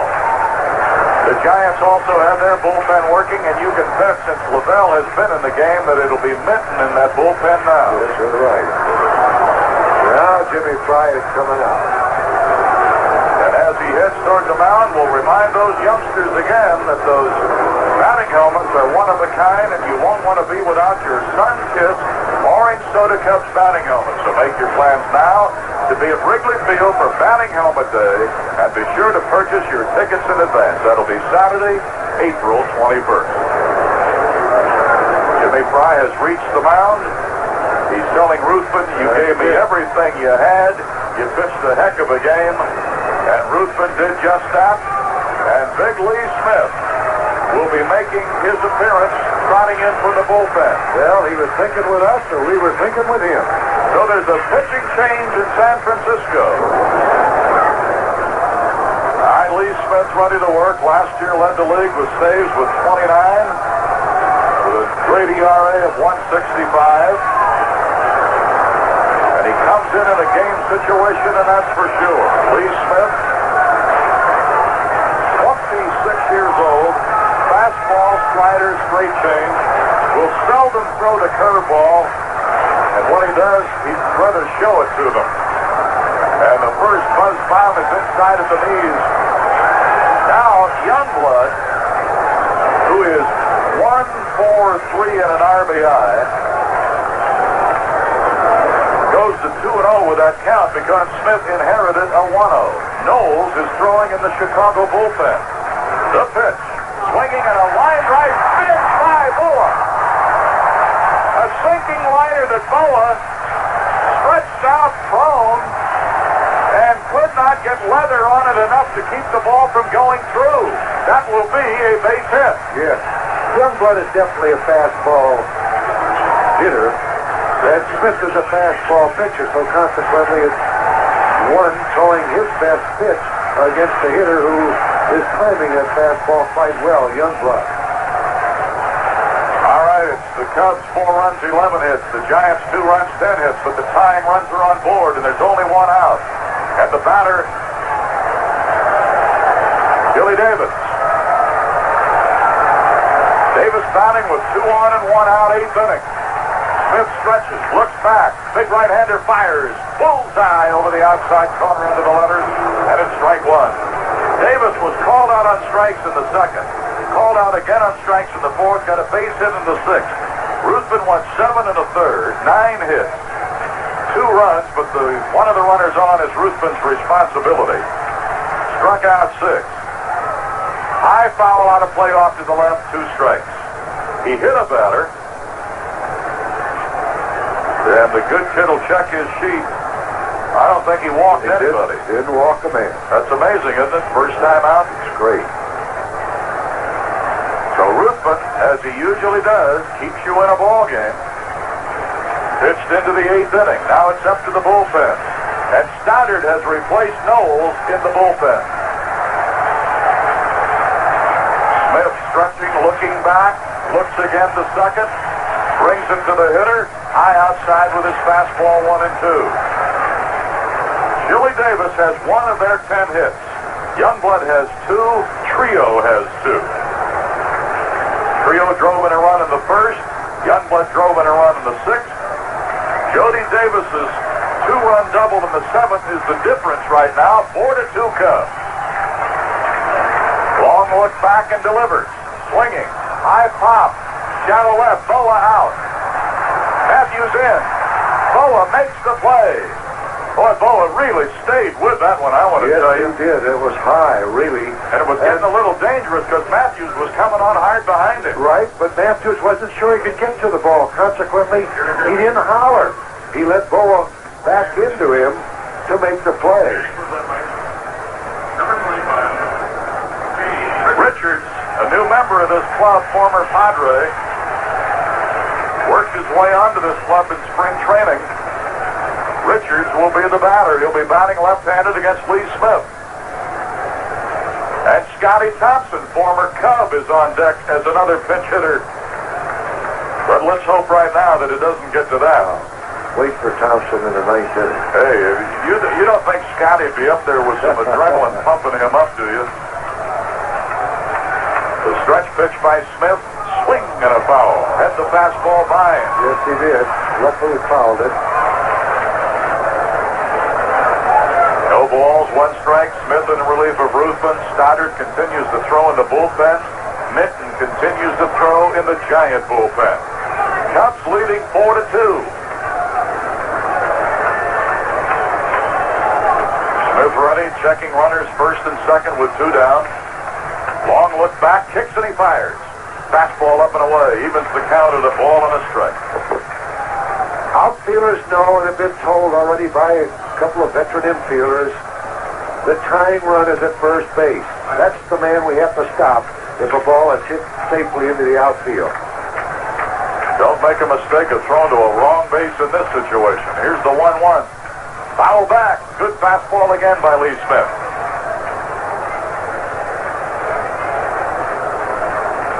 A situation where outfielders must play deep also, Milo. We don't want any ball hit over our head. We'd rather have a ball hit in front of us than getting past us, which would enable the tying run to score. Lee Smith, 6'6", 235. Our pitcher delivers. Fastball, and Jody wanted the appeal by Wendelstedt. He did appeal to Charlie Williams, but Williams said he did not go around. So now it's 2-2 with 2 out and 2 base runners. Leonard at second, Youngblood at first, 2 away. Big pitch by Smith. And here comes that big pitch. Swing and a miss, and he struck him out. I didn't want to get to 3-2, which meant that the runners would be running. So Smith records his first strikeout, 7th Giant to struck out in the game. That fastball really had some action on it. No runs, 2 hits, no errors. The Giants leave a pair. We go to the 9th with the Cubs in front, 4-2. I don't want to clean it. I don't want to fix it. I just want it to keep on running. What are you talking about? My water softener. Well, there's this new water softener, Salt. Morton pellets with System Saver. Helps clean your softener automatically every time you recharge. Sort of stops trouble before it starts. That's it. So maybe I won't have to clean it or fix it or replace it for a long time. That's right. That's good. New Morton pellets with System Saver formula. As soon as you start adding System Saver pellets to your water softener, you could start adding to your softener's life.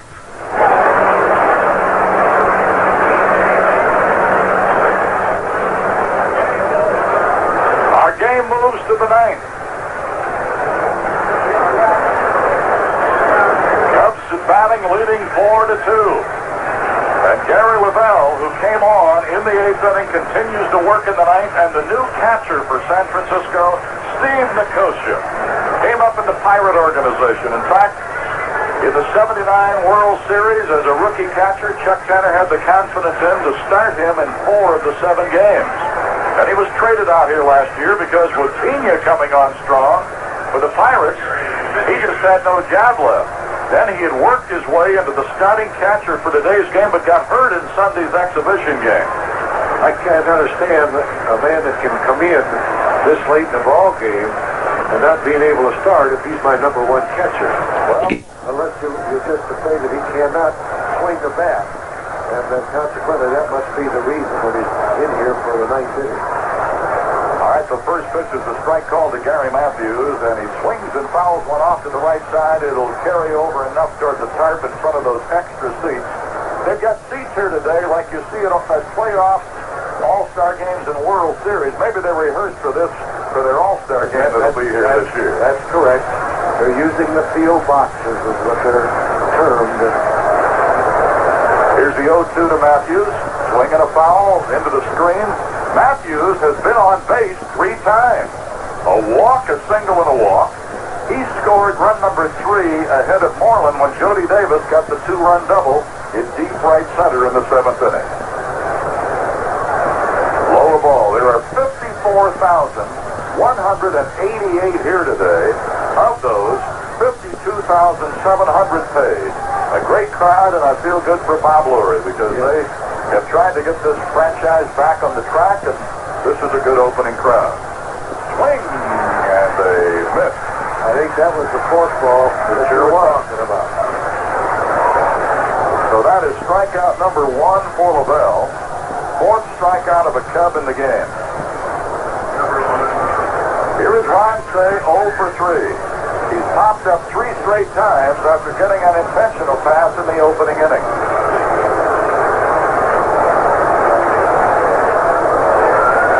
Randy Lurch, a new member of their pitching staff, is throwing in the Giant bullpen.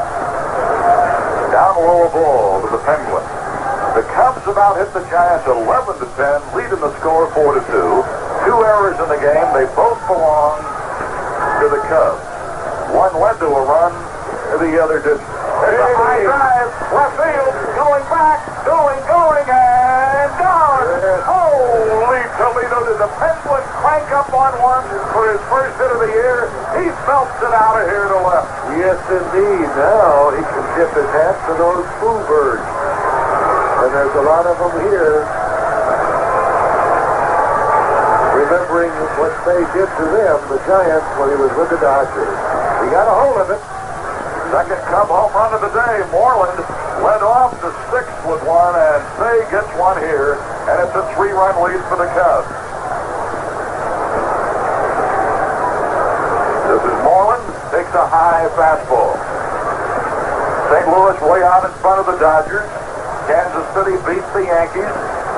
Several games tonight. We'll talk about them when Lou and I get together with you on the scoreboard. There's a high foul way down the right side back into the seat. So it's 1 ball and 1 strike to Moreland.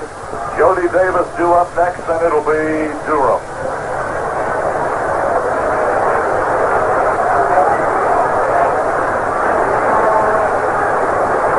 Now the look around. We're ready again. Pitch on the way. Swinging and fouling it down the right side. The Penguin with that home run now has 253. And when the good kid writes it down, you can take it to the bank. 253 career. My goodness. 2 balls, 2 strikes. Jody Davis due next. He had a big hit. 2-run double in the 7th inning that broke the tie. Fouled up to the right side. It almost looks like Moreland has made up his mind, batting against Lavelle, that he's going to try to take him to right field. Yes. He hit 3 foul balls that way. I think he's looking for that breaking pitch away from him or that fourth ball. Here comes another 2-2 to Moreland. Another high foul back to the right side. Now, that wasn't a case of trying to go that way. That pitch was just by him, and he got back on it late. I don't think he'll try to go now, Milo, with 2 strikes on him. He's going to just hit a strike. 2-2. Remember, Chuck Rainey will pitch Thursday night against Mike Krukow. Here's the 2-2. Checked the swing, fouled it. Frank Robinson, who's thrown a few, picked that one up, flipped it to the bat boy. And he said, when you get up in the booth today, say hello to that other Hall of Famer here today. He's quite a guy. Swing and a miss. The bottom dropped out. You talk about a sinking fastball. That was a sinking fastball. It was. Strikeout number 5 against the Cubs, 2 in the inning, and in his relief appearance today for Lavelle. Oh, it's great to get back into the saddle here. Especially when you're leading by 3 runs going into the ninth. That has something to do with it. Yes, and the big boy on the mound. There is a strike. So Jody Davis, 2 for 4. Boa has 3 hits. Here's the pitch. Fouled off. Down here below the press box.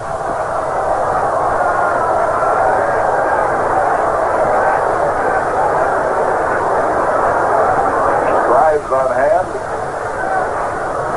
Dave Van Dyke, the beat man, raced on. Out to do some columns. The Sun-Times with Tribune, of course, with Fred Mitchell, who covers the Cubs on a daily basis, and award-winning columnist Bob Purdy is here.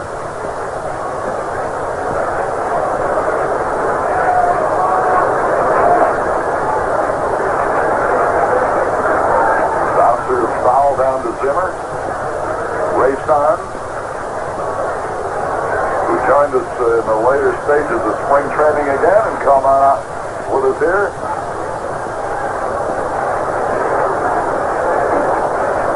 Here is the 0-2 pitch. Swing and a foul by Jody Davis.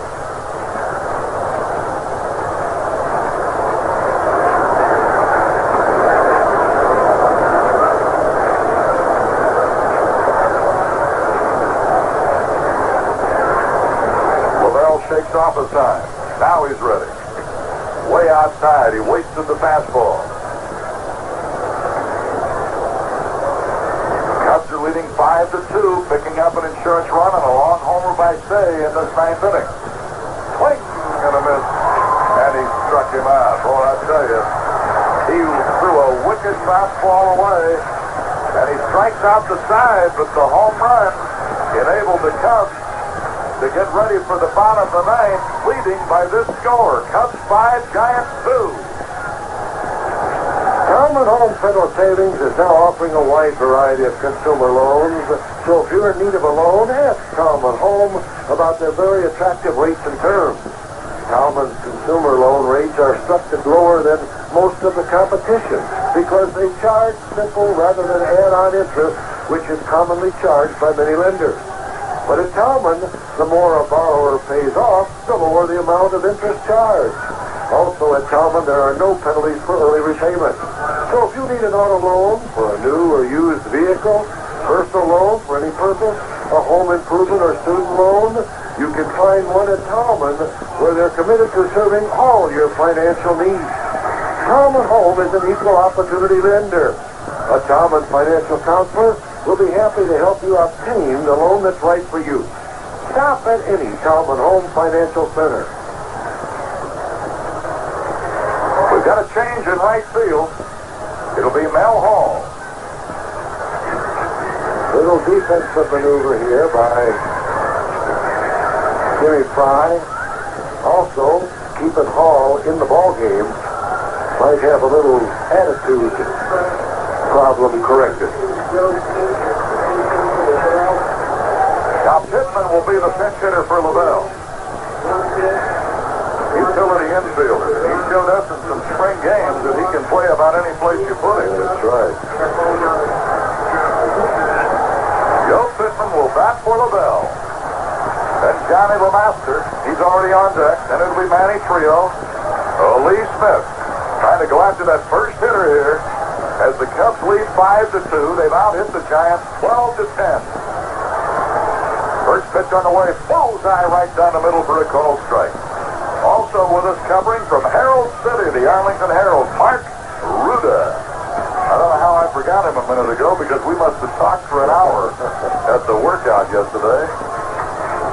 Mark Ruda on his first trip to the West and enjoying the city by the bay. And with good reason. Yeah, there's a good appetite. This is a good spot to visit. A ball makes it 2-1. Pittman the pitch hitter. Lemaster on deck and Manny Trio. Inning number 9. Cubs are in front 5-2. Smith kicks and fires. Swing and a foul. Heads the fastball by. Fouled it back past the screen. 2-2. So great to have with us on opening day. KSTT in Davenport, Iowa. WJNZ-FM in Greencastle, Indiana. WNNO, Wisconsin Dells, Wisconsin, and WAKO, Lawrenceville, Illinois. Top to right side, Durham over. Smith's got to get over to take the bag, and just did get him. Man, that was close. I want to tell you something. Pittman got down that line. Yes, indeed. And let me tell you, Durham had to throw the ball overhand. A tough play for Durham, but he made it very nicely. And even Davis goes out and gives him 5. Ooh, man, oh man. You know, Durham had to go quite a ways off that line to make that play. I didn't like it. I didn't like to see Durham go that far off the base because Sandberg could have made the play. I think that'll come now with him playing there more, and they'll have to get used to that again. And in fact, he and Sandberg are talking about it right now. This is right. Here is Lemaster, 1 for 4. Started their first inning with a base hit, stole a base, later scored on a trio single. Here's the pitch to him, and it's low ball. You know, there are still tickets available for the Monday, April 16th Meet the Cubs luncheon. Call 736-0111 for all the details. That'll be Monday the 16th. Fastball backs him out of there, 2-0. All Big Lee has to do now is throw strikes. Make them hit themselves on base. Don't give them a chance. No, that's right. They have to get base hits to get on. Got 8 guys out there to help him. They're right. And, of course, with the 5-2 score, with the 3-run lead, Chicago 5-2, Lemaster's taken all the way there. Now, 2-1 the count. Smith kicks and he brings it. Up high with his fastball, 3-1. Don't walk this guy.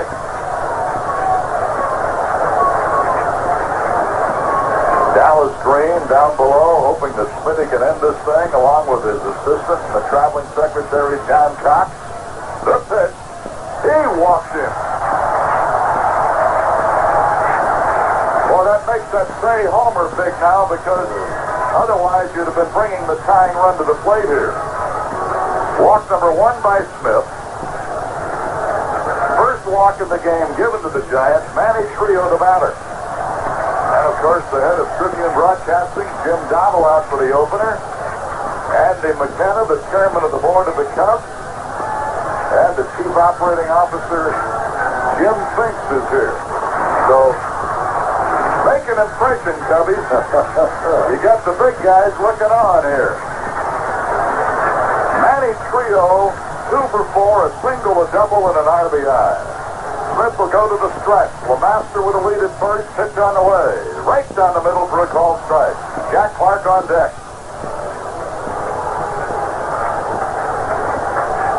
We don't want Clark to hit. Let's get Trio to hit into a double play. No ball, 1 strike. Pitch on the way. Low outside. And it's 1-1. Big Lee Smith trying to bolt one down for Ruthven, who deserves to win this game. He gave you a fine starting assignment. Yes, he did. 1 ball, 1 strike. Smith at the belt looking back. Pitch on the way. Swinging, fly ball center. Dernier backs up 5 steps, makes the play. 2 down in the 9th.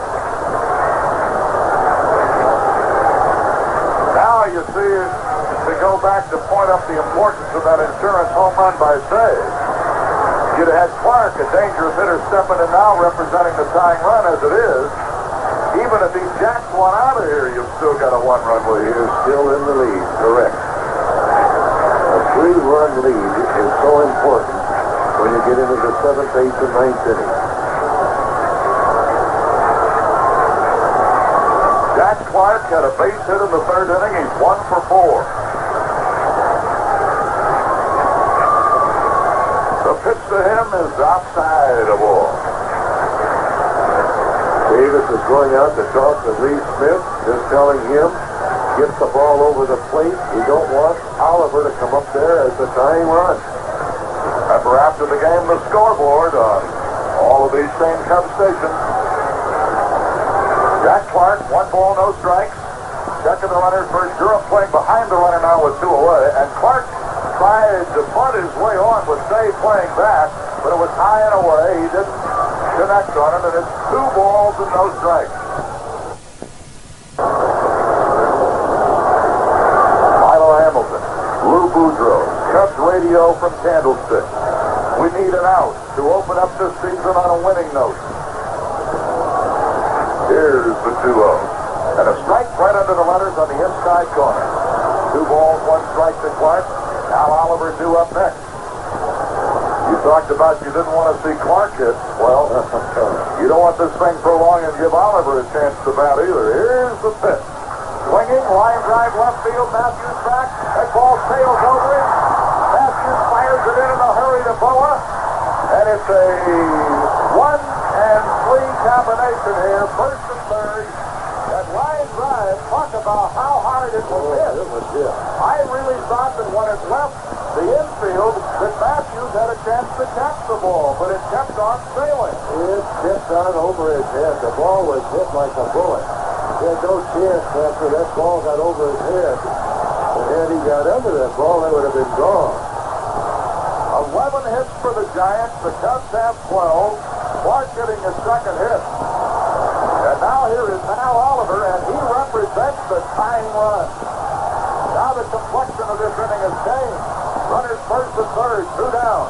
Pitch to Oliver. Line drive hit into left center. The run is in. The ball got by Matthews. Clark will come to third. The throw wisely comes into second. You just want Oliver coming down there in the scoring position. That's right. And Matthews will get an error on that play. Got to. Allowing Clark to go to third. Oliver with an RBI single. It's a 5-3 game. The tying runs are aboard, and Leonard the batter. Oliver getting the RBI. It's It's a 5-3 game. And Leonard, 1 for 4, had a base hit the last time up. 5-3 Cubs, but it's getting a little sticky at Candlestick.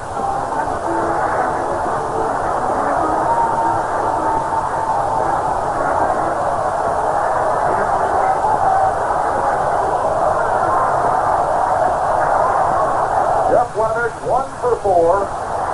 Clark is the runner at third. Oliver the runner at first. Oliver represents the tying run. The hits are even at 12. The Cubs lead 5-3. Stoddard is throwing in the bullpen, and Lee Smith still needs it out. Pitch to Leonard. The right call. No sense holding back now, big guy. No. Got to go after him right now. 2 on, 2 out, a run in. Cubs lead by 2 in a 5-3 game. Bottom of the 9th inning. Smith ready. At the belt. Looks back over. Delivers.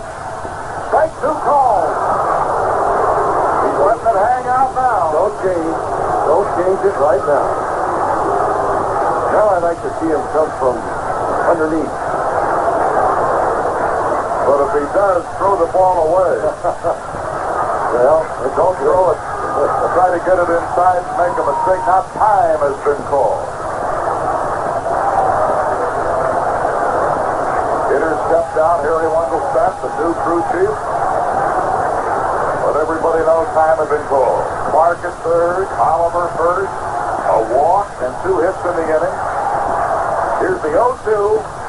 Oh, I thought Wendelstedt was going to call it. So did Jody. So did Smith. Oh, Harry, don't prolong the agony. 1 ball, 2 strikes. I thought he had him. Now let's see if he can come back and get him. 1-2 pitch. Swing and a foul, and he's still alive. Just nailed it right off Jody's shin guard, rolled up to the right side, and it's still 1 ball and 2 strikes. And a crowd of over 54,000. And I'd say 45,000 is still in here. And they are having a reason to stay here because the Giants are threatening in the 9th, trailing 5-3. This stretch. The pitch. He struck him out. And this ball game is over. The second strikeout for Smitty. 8 Giants to strike out in the game. Oh, brother. Palpitation. Check your heartbeat. and how? 1 run, 2 hits, 1 error, an error on Matthews. A walk. They leave 2. And the final score is the Cubs get off on the right foot to start the 1984 season with Ruthven pitching at the home run bat of Moreland and Stray and a big 2-run double by Jody Davis. The Cubs have knocked off the Giants 5-3. Good get our ball game here today. We had a good one. In the first inning, they took advantage of Lemaster getting on. He went after a Ruthven hanging breaking ball after he had shown the good fastball. Lemaster reached, stole a base. Jody tried to throw him out and couldn't. The error got him to third. Trio got him home. And the thing about that inning was that the top of the inning before, when Denier started off with a hit, and at that time it looked like a big play. It didn't turn out that way. When Brenly, the stunning catcher, with a 2-1 count on Sandberg after the Denier hit, called for 2 straight pitch-outs. You just don't see that. Well, I thought that was the smartest play of the ball game, besides Smith retiring the last hitter, in my opinion. But nevertheless, as you mentioned, you very seldom see that to make the count go to 3-1. So this is something that perhaps is going through the league now with Denier as leadoff man and Sandberg, who they work very well together. They're batting second. So we may have to look for that a little more often. We may have to go to hit and run earlier or give Denier the green light earlier. But this today, I have to say, was chiefly a group victory. You've got to throw in the great pitching performance of Ruthven, Milo. I thought he did an outstanding job. The veteran just out-dueled Davis along until he got the 2-run lead, and then he just tired. All right, it was 1-0 then with that that trio hit getting LeMaster home in the first. It stayed that way until the fourth, and Larry Boa got his second of 3 hits, a double, and he drove in Durham, who had walked, and with 2 out, Durham pedaled around, and we were tied. Then, with the score tied at 1 in the 6th inning, Moreland stepped in to lead off the Cubs 6th. Here's the pitch to Moreland. There's a drive. Deep left field, way back. It might be out of here. Oh! It is! It's clear. Holy cow! Moreland has given the Cubs the lead. Third time today he hit the ball on the button. Moreland's homer breaking the tie, and now Youngblood in the 6th inning gets a base hit to get Oliver home to tie it again quickly, 2-2. Then in the 7th inning, with 1 out, Matthews walked. With 2 out, Moreland got his second hit of the day, and that brought Jody Davis to bat. Drive out into right center, slightly. Jody Davis running. He'll get it. He'll be up against the fence. Matthews will score. 3-2. And as Moreland crosses, it is 4-2. A 2-run double by Jody Davis. In the 9th inning, leading by the score of 4-2, Matthews started the inning by striking out against Gary Lavelle. All the other action, the scoring, had been against the starter, Mark Davis. With 1 out in the 9th, Ron Say was 0 for 3, and then...